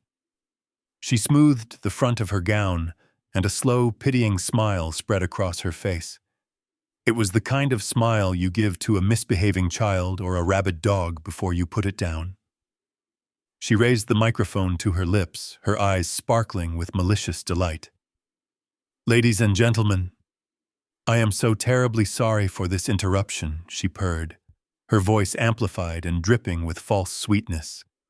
"It seems that poor Jack has forgotten to take his medication again. The grief over Mia's condition has simply broken his mind. Please do not be alarmed, security is on the way." The crowd murmured a collective sound of sympathetic outrage. They looked at me with fear and disgust, seeing exactly what she wanted them to see: a crazy old man crashing a charity gala. I did not speak. I just kept walking down the center aisle, my steps heavy and rhythmic. Then Trent moved. He had been standing in the shadows near the champagne bar, nursing a bruise on his ego along with his drink. He saw me and his face twisted into a mask of drunken rage. He wanted redemption for the humiliation I had dealt him the night before. He wanted to be the hero in front of his mother's friends. He threw his glass on the floor, shattering it, and charged at me. He was fast for a big man, but he was sloppy. He telegraphed his move from a mile away, pulling his arm back for a haymaker that was meant to take my head off. I stopped walking. I waited. When he was just a foot away, he lunged, putting all his weight behind the punch. I did not block it. I did not fight him. I simply pivoted on my left heel and stepped 6 inches to the side. It is a simple principle of leverage and momentum. When a charging bull misses the matador, it cannot stop. Trent's fist hit nothing but empty air. His momentum carried him forward, his heavy body stumbling past me. He flailed his arms trying to find balance, but it was too late. He crashed headlong into the massive tower of crystal champagne flutes that had been painstakingly stacked in a pyramid. The sound was deafening. 1,000 glasses shattered at once, a cacophony of breaking crystal that sounded like a chandelier falling from the sky. Champagne exploded outward in a frothy wave, soaking the guests in the front row. Trent landed face down in the wreckage, groaning amidst the shards and the puddles of expensive wine. The room went dead silent. I brushed a speck of glass off my lapel and looked up at Patricia. Her smile was gone. I stepped over the wreckage of the champagne tower, my boots crunching on the broken crystal. Trent was writhing on the floor, his tuxedo soaked in alcohol, and his ego shattered, but I did not look down. He was yesterday's problem. My eyes were locked on the woman standing on the stage, frozen like a statue of ice. Patricia Caldwell had spent her entire life controlling every room she entered, but as I climbed the short staircase to the platform, she looked small. She looked terrified. She was gripping the microphone so hard her knuckles were white, as if it were the only thing keeping her upright. I reached out and gently took the microphone from her hand. She did not resist. She was in shock. Her fingers were cold and clammy. I could smell the fear radiating off her, mixed with her expensive perfume. I turned to face the crowd. 200 pairs of eyes were staring at me, waiting for the punchline, waiting for security to drag the crazy man away. But security was not coming. I tapped the microphone twice. The sound thumped through the massive speakers, echoing off the vaulted ceiling and silencing the last few whispers in the back of the room. "Ladies and gentlemen," I said, my voice calm and steady, "I apologize for the interruption, and I am sorry about the wine, but I am afraid this event has been canceled." A ripple of confusion went through the crowd. People looked at each other, unsure if this was part of the show. You see, I continued holding up the leather folder in my other hand. There has been a change in management. As of 5 o'clock this afternoon, the mortgage on this estate has been foreclosed. The title has been transferred. You are all currently standing in my living room. And frankly, I am tired. I want to go to bed. So the party is over. Please finish your drinks and vacate the premises immediately. For 3 seconds, there was absolute dead silence. It was the sound of a reality shattering. The elite of the city could not process what they were hearing. They looked from me to Patricia, waiting for her to laugh, waiting for her to tell them it was a joke. But Patricia did not laugh. The shock broke, and the rage took over. She lunged at me, snatching at the microphone, her face twisted into a mask of pure hatred. "He is lying," she shrieked, her voice cracking without the amplification. "Do not listen to him. He is insane. This is my house. I have lived here for 30 years. Security. Where is security? Get this man off my stage." She looked frantically toward the doors, searching for the guards. But the guards were standing by the exit, their arms crossed, watching the show. They knew who signed their checks now. They did not move. "This is my home," Patricia screamed again, grabbing my lapels and shaking me. "You are a nobody. You are a bankrupt old man. You cannot buy me out. I am Patricia Caldwell." I looked down at her hands on my cheap wool suit. I did not push her away. I just looked at her with a pity that cut deeper than any insult. "You were Patricia Caldwell," I said quietly enough that only she could hear. "Now you are just a tenant, and you are being evicted." Patricia was still clawing at my jacket, screaming about her rights and her legacy, when I looked over her shoulder and nodded at the tech booth. Oscar had made his way to the audio-visual control center near the back of the room. He pushed the terrified DJ aside and plugged his laptop into the main system. The sentimental slideshow of Mia playing on the massive projection screen behind us flickered and died.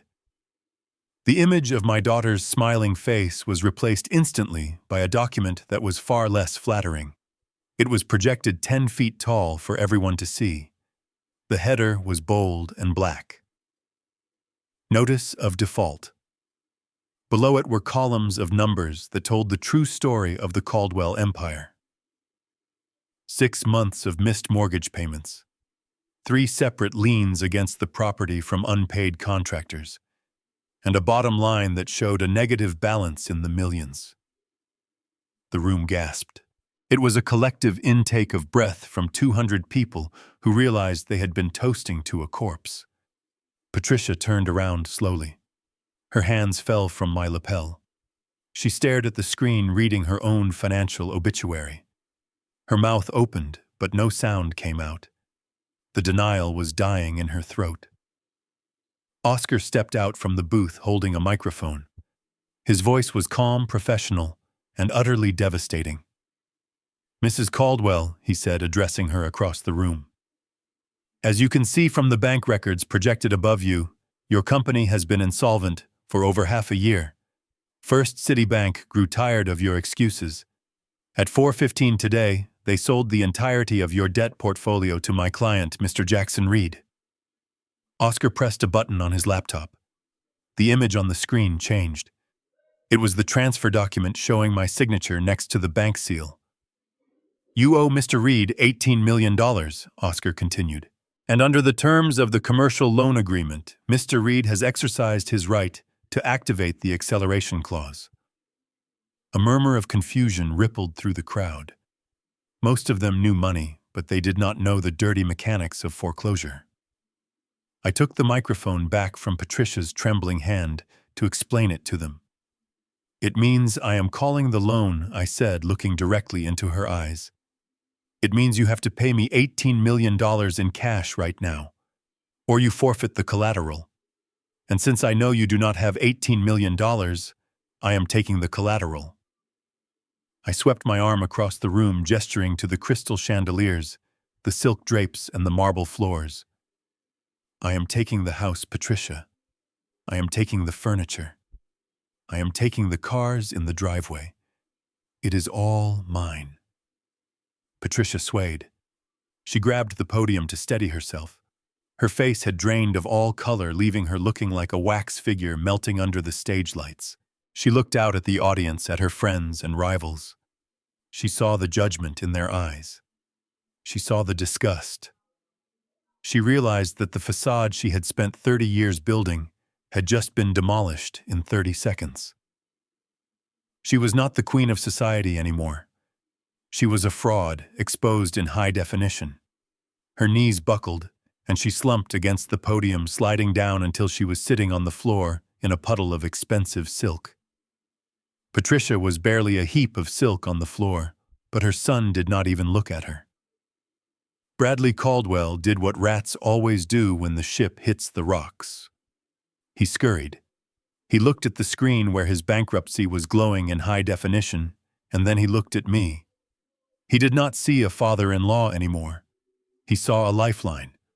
He saw the man holding the checkbook. The arrogance he had shown me in the alley 24 hours ago was gone. The sneer was replaced by a desperate, sweaty panic that made him look like a child caught stealing from the cookie jar. He scrambled up the steps of the stage, stepping right over the legs of his sobbing mother without a second glance. He rushed toward me, his hands raised in a gesture of surrender, his face twisted into a pathetic imitation of a smile. He was sweating so profusely that his expensive makeup was running down his collar. He stopped just inches from me, breathing hard, smelling of fear and stale champagne. "Jack, please," he stammered, his voice pitching high. "You have to listen to me. This is a misunderstanding. We can fix this. You do not want to ruin us. Think about the reputation of the family." I stared at him. I did not blink. I let the silence stretch out until the entire room was leaning in to hear what he would say next. "I am on your side, Jack." He continued, lowering his voice to a conspiratorial whisper, trying to create a bond that did not exist. It was all her idea, all. He pointed a shaking finger at his mother on the floor. "She made me do it. She controls the money. She controls everything. I wanted to help Mia. I swear to you, I am a victim here too." He reached out as if to embrace me. He actually tried to hug me. "Dad, please. We are family. You cannot destroy your own family." The word dad hung in the air like a foul smell. It triggered a memory of the alleyway. I remembered the way he smiled when he showed me the wire taped to his chest. I remembered how he laughed when he sent the recording to the police. I remembered the bruises on Mia's wrists, the fingerprints of a man who claimed to be a victim. I took a half step back, letting his hands grasp at empty air. I looked him up and down, dissecting him with my eyes. I saw a man with no spine, no honor, and no soul. A man who would sell his own mother to save his leased sports car. "You called me Dad," I said, my voice projecting clearly to the back of the room. "But yesterday in the alley, you called me a deranged stalker. You wore a wire to frame me. You signed the papers to commit my daughter to an asylum so you could steal her money. You held her down while your mother poured poison down her throat." Brad's face went pale. He opened his mouth to argue, to spin another lie, but I cut him off. "Do not use that word with me again. You are not my family. You are a parasite, and I have just cut off the blood supply." I leaned in close so that only he could see the absolute zero in my eyes. "Family protects each other, Brad. Family would die for each other. Family does not drug each other." I turned away from Brad, leaving him shivering in his own sweat. He was finished, but I was not done. There was one more lie that needed to be buried forever.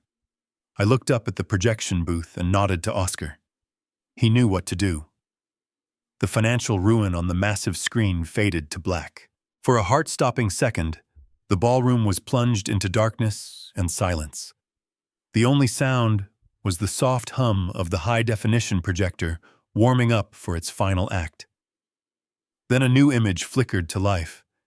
It was not a polished slideshow. It was shaky, grainy footage filmed from a phone hidden behind a stack of cookbooks. The sound hissed through the speakers first, then voices. It was unmistakably the Caldwell kitchen, a cavern of marble and steel that now looked like a torture chamber. There was Mia sitting on a stool in a bathrobe. Even on the big screen you could see the vacant look in her eyes. She looked like a ghost haunting her own body. And there was Patricia standing over her, holding a vial of glowing blue liquid. The entire ballroom held its breath. 200 of the city's elite watched in horrified silence as Patricia on the screen raised her hand and slapped my daughter across the face. The sound of the impact cracked through the room louder than the champagne tower falling. A collective gasp ripped through the crowd. It was a sound of pure, unfiltered shock. They were used to white-collar crime, they were accustomed to stolen money, but this was raw, physical abuse. They watched as Patricia on screen grabbed Mia by her hair, yanking her head back viciously. They heard Mia begging, saying she did not want to forget her daughter anymore. And they heard Patricia's cruel reply, threatening to lock her in the basement before forcing the poison down her throat. I let it play. I let them see the monster hiding behind the charity gala gown. "That is not mental illness," I said into the microphone, my voice echoing over the footage of my daughter choking. "That is scopolamine. It is a drug used to erase memory and destroy free will. She was not sick, people. She was being slowly poisoned by the woman standing right here." A strangled animalistic scream erupted from the floor near my feet. Patricia had seen the undeniable truth projected 10 feet high. The reality of her total exposure snapped the last thread of her sanity. She scrambled to her feet, her eyes wild with panic and rage. "No," she shrieked, her voice unrecognizable. "Turn it off. It is a lie. It is a fake. Stop looking at it." She lunged toward the back of the stage, clawing at the air, trying to physically block the beam of light from the projector with her hands. She was not a poised socialite anymore. She was a cornered rat.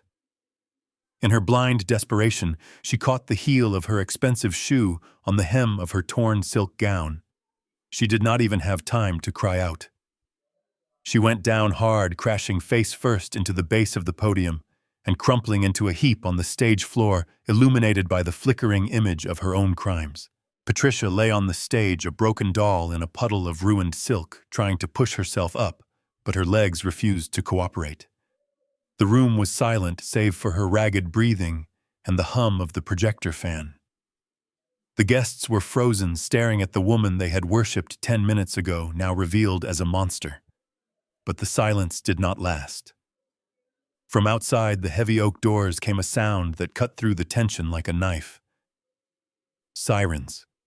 Not the lazy wail of a local patrol car coming to break up a noise complaint, but the sharp, aggressive chirp of a coordinated raid. Blue and red lights washed over the windows, pulsing against the glass. Patricia looked up, hope flickering in her eyes. She thought it was Sergeant Miller. She thought her friend had come to save her, to arrest the crazy intruder and sweep this whole nightmare under the rug. She started to smile, a twisted, bloody grin. "Thank God," she whispered. "The police. Arrest him." I looked down at her and shook my head. "You really do not get it, do you, Patricia? I did not call the police. The local police work for you. I called someone who does not care about your charity galas or your golf handicap."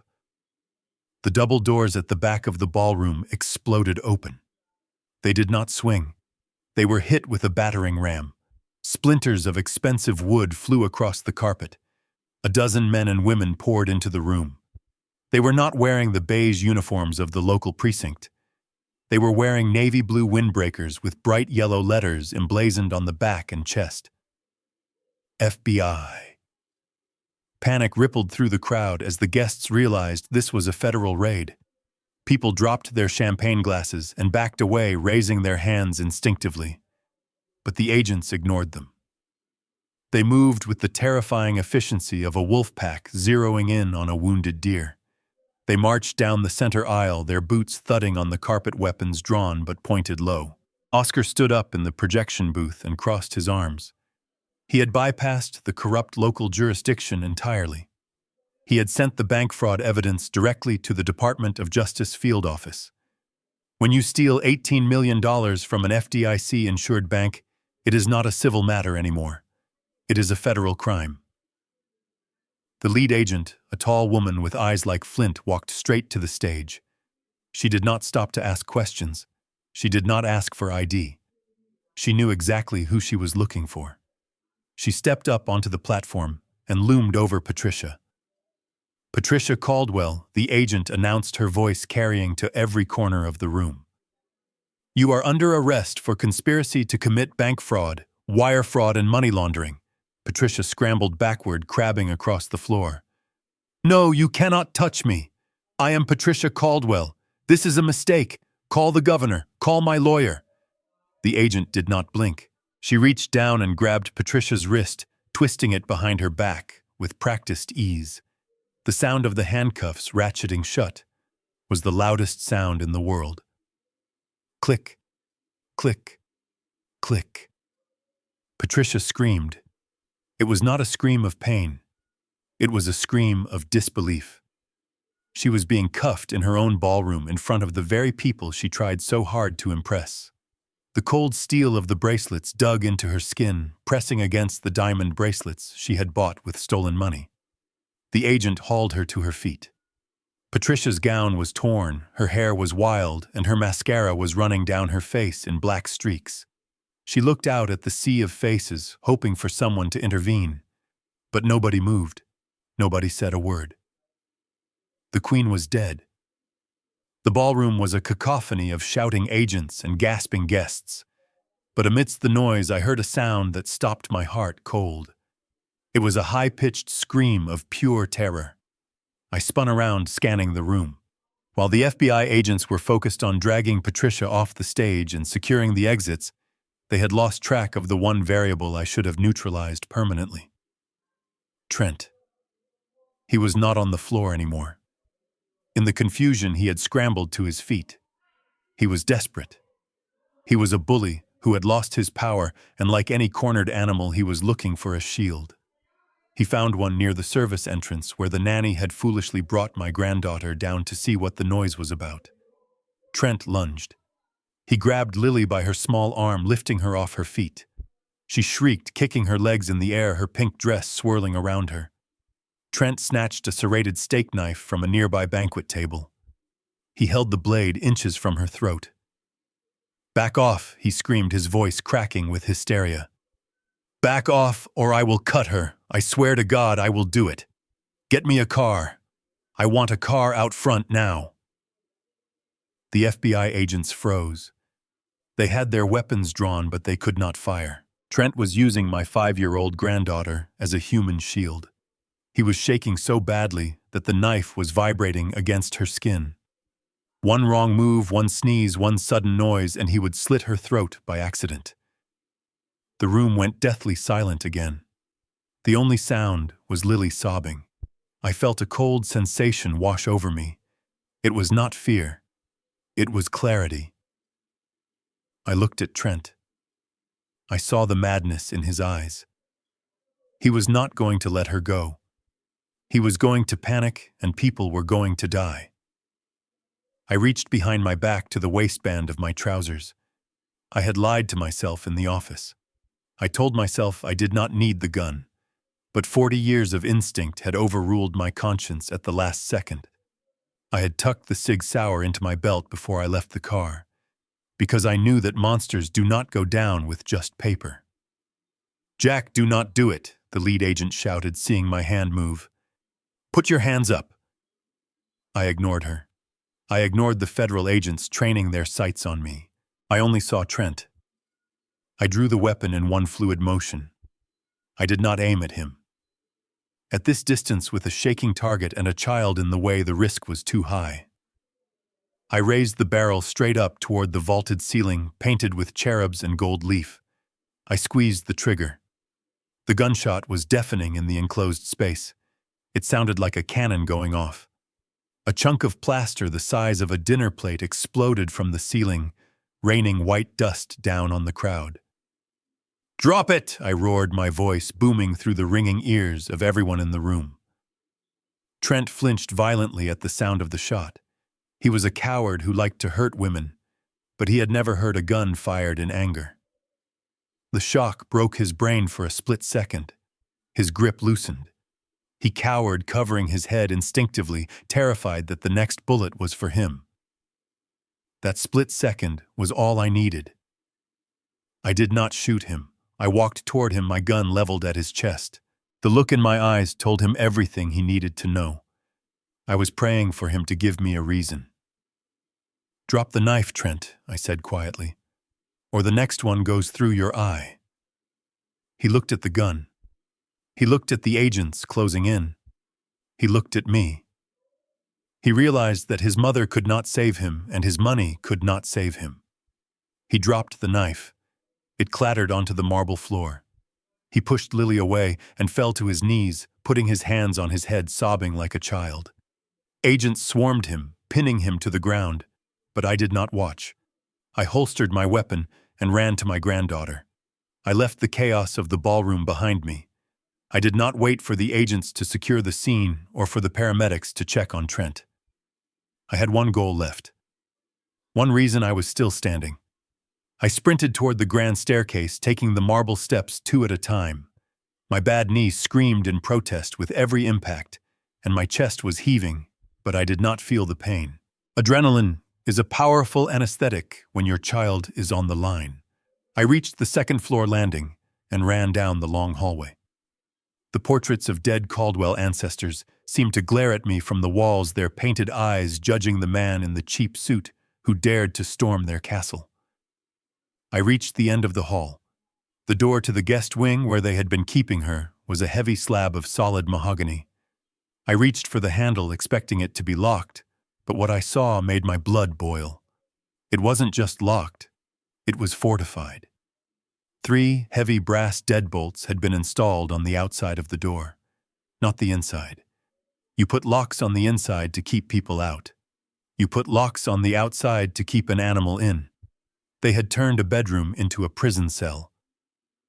"Mia!" I shouted, pounding my fist against the wood. "Mia, can you hear me? It is Dad. Open the door." Silence. A heavy, suffocating silence that terrified me more than any gunshot. I pressed my ear to the door. I could not hear movement. I could not hear crying. I stepped back, giving myself room to move. I did not have a key, and I was not going to wait for a locksmith. I looked at the hinges. I looked at the frame. I took a deep breath and channeled 40 years of rage into my right shoulder. I threw my body weight against the wood. The door groaned, but the bolts held fast. I felt a sharp pain radiate down my arm, but I ignored it. I stepped back again. This time I aimed my boot right next to the center lock. I kicked with everything I had. The wood splintered with a loud crack. One bolt gave way. I did not stop. I kicked again and again. I was not just kicking a door. I was kicking down every lie, every manipulation, and every moment of helplessness I had felt for the last 2 weeks. With one final roar of effort, the frame shattered completely. The heavy door swung inward, banging violently against the interior wall. I stumbled into the room, my breathing ragged. It smelled of stale air and heavy perfume trying to mask the scent of sickness. The room was dim, lit only by a single lamp on the nightstand. The first thing I saw were the suitcases. 2 large designer trunks stood by the door, packed and tagged. I glanced at the luggage tag. Zurich. They were ready. They had packed her life away like she was just cargo to be shipped. I kicked the suitcases aside, sending them crashing into the vanity, and rushed to the bed. Mia was lying on top of the covers, fully dressed in a gray travel suit. She looked tiny. Her face was pale, almost translucent against the dark sheets, and her hair was matted against her forehead. She was not moving. Her chest rose and fell in a slow, unnatural rhythm. I fell to my knees beside the bed and grabbed her hand. It was ice cold. "Mia, baby," I whispered, my voice cracking. "Wake up. Please wake up." I tapped her cheek gently. Her eyelids fluttered, but they did not open. She mumbled something unintelligible, a slur of words that made no sense. She was deep in the hole, dragged down by the chemical anchor they had forced into her system. But she was alive. I pulled her into my arms, lifting her limp body against my chest, rocking her back and forth. I buried my face in her hair. "You are not going to Switzerland," I told her quietly. "You are going home." I did not wait for the government paramedics to navigate the chaos downstairs. I had learned my lesson about trusting the system. I pulled my phone from my pocket, and hit the speed dial for the private medical team I had stationed in the van right behind the FBI raid vehicle. They were not bureaucrats. They were former combat medics who knew how to treat trauma in a war zone, and right now this bedroom was ground zero. "Get up here now," I shouted into the phone. "Room at the end of the hall. She is unresponsive." 30 seconds later, heavy boots thudded on the floorboards behind me. Dr. Evans ran into the room carrying a tactical medical kit. He did not waste time with pleasantries. He pushed me aside gently but firmly and began to work. He peeled back Mia's eyelids, shining a harsh penlight into her pupils. They were blown wide, dilated to the point where her eyes were almost black pools. "She is under heavy sedation," Evans said, his voice clipped and professional. "Likely a cocktail of benzodiazepines and scopolamine to keep her compliant for transport. Her respiration is depressed. We need to reverse it now, or she might stop breathing." I watched as he popped the cap off a syringe filled with a clear liquid. My stomach turned. I had spent the last 2 weeks trying to stop people from sticking needles in my daughter, and now I had to stand back and watch it happen. But this was different. This was not poison. This was the lifeline.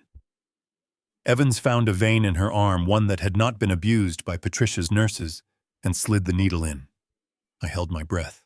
The seconds felt like hours. I squeezed her hand, feeling the fragile bones beneath her cold skin.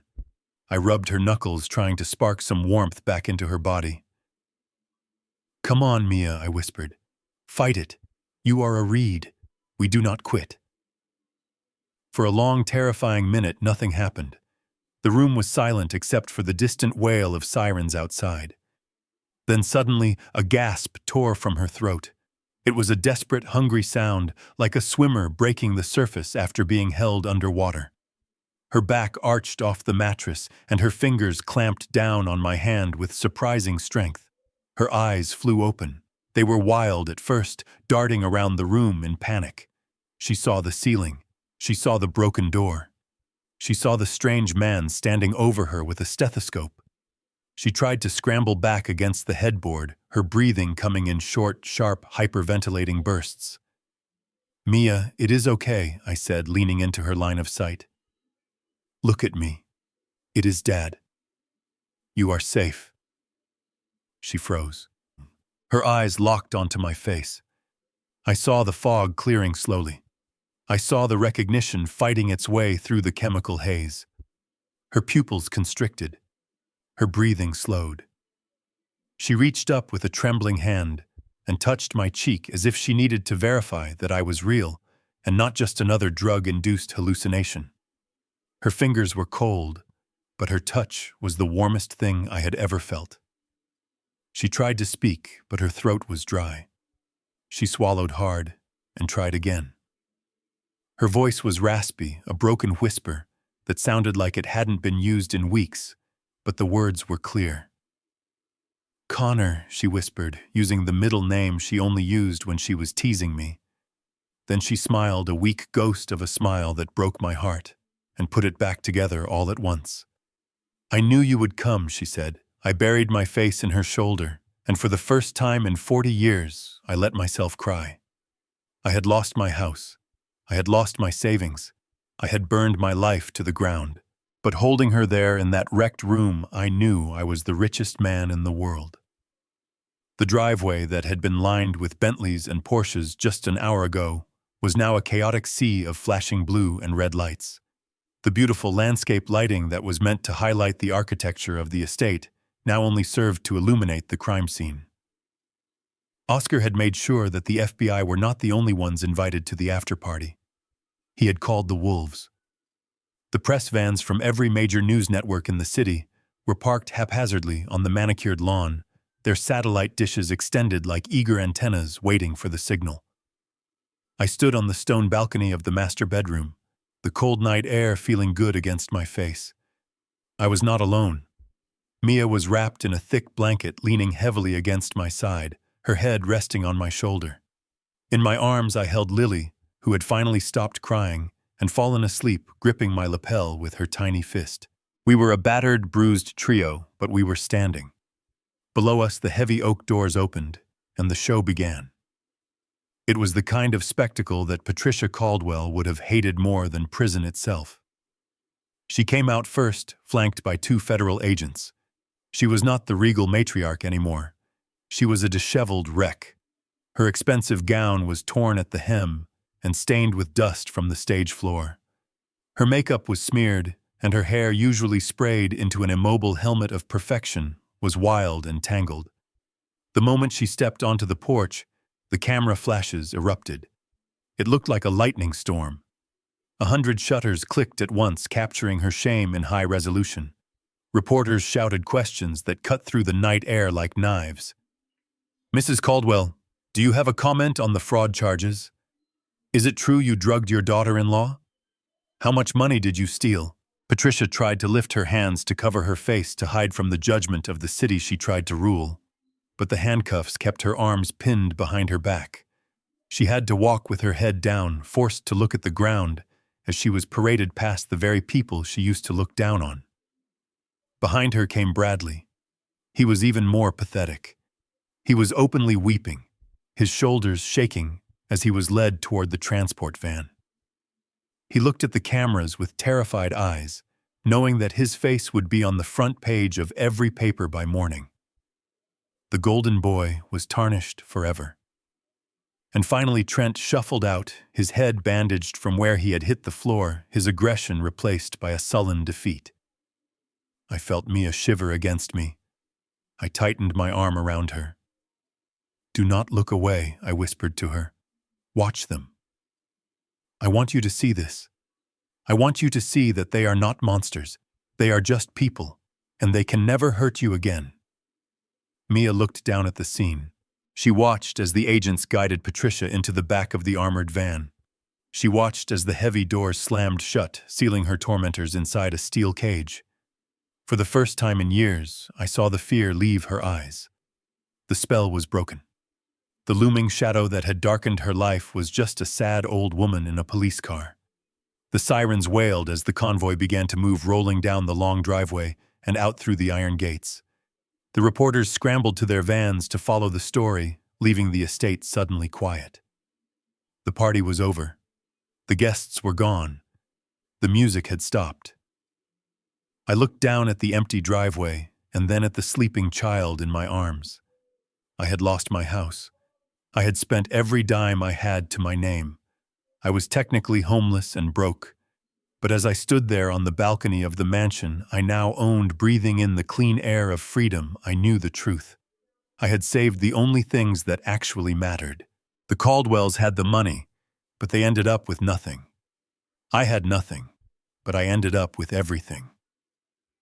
The fluorescent lights of the Federal Detention Center hummed with a sound that grated on the nerves. It was a stark contrast to the soft lighting and classical music of the Caldwell mansion. I sat on a bolted metal stool, staring through a thick sheet of scratched plexiglass. On the other side, Patricia Caldwell sat waiting. She was wearing a bright orange jumpsuit that washed out her pale skin. Her hair was pulled back in a severe knot, and without her expensive makeup, she looked older. She looked human. But the moment she picked up the phone receiver, I realized that prison had not humbled her. It had only made her more desperate. "You look tired, Jack," she said, her voice tinny through the speaker. She tried to smile, but it looked like a grimace. "I hear you sold everything. Your house, your car, your retirement. You are a pauper, Jack. You won the battle, but you lost the war. You have no money left to fight the legal appeals I am going to file." I did not say anything. I just watched her work. She leaned in closer to the glass, her eyes narrowing. "I have a proposition," she whispered. "The trust fund. Mia's money. It unlocks next week. $10 million. You and I both know that Brad is technically still her legal guardian until the annulment goes through. We can tie this up in court for years. Or we can make a deal. You convince Mia to sign a settlement. We split the trust 50-50. $5 million for me to start over in Brazil. $5 million for you to buy your little house back. It is a win-win." She sat back looking satisfied. She really believed that everyone had a price. She really believed that money was the only language spoken on earth. I leaned forward and picked up the receiver. I did not raise my voice. I spoke to her like I was explaining the weather to a child. "There is no deal, Patricia," I said. "And there is no trust fund. Not anymore." Her smile faltered. "What are you talking about?" "Mia turned 29 yesterday," I continued. "The funds were released into her account this morning. She signed a power of attorney and asked me to handle a single transaction for her. You see, Patricia, we knew you would try to rebuild. We knew you would try to salvage the Caldwell name. So we decided to make sure there was nothing left to salvage." I paused, letting the words sink in. "I used the trust fund to buy the remaining assets of Caldwell Holdings," I said. "I bought the name. I bought the logo. I bought the client list. And then 10 minutes ago, I filed the paperwork to dissolve the corporation." Patricia's eyes went wide. "You cannot do that," she hissed. "That is my legacy. It is gone," I said. "I liquidated the assets. I sold the office furniture. I sold the patents. And I took every single penny of the proceeds and I donated it." "Donated it," she choked out. "To who?" "To a legal defense fund for victims of elder abuse and financial fraud," I said. "The Patricia Caldwell Foundation now pays for lawyers to put people like you in jail. Your legacy is not a real estate empire anymore. Your legacy is a charity that fights monsters." Patricia dropped the phone. She stared at me, her mouth opening and closing silently. She looked at her hands. She realized finally that she was not just in prison. She was erased. She had no money. She had no company. She had no name. "You are not just bankrupt, Patricia," I said, hanging up the phone. "You are extinct." I stood up and walked away, leaving her screaming silently behind the soundproof glass. I did not look back. I had a daughter to go home to. The soil in the backyard of the small rental house felt cool and damp against my hands. It was a good feeling, an honest feeling.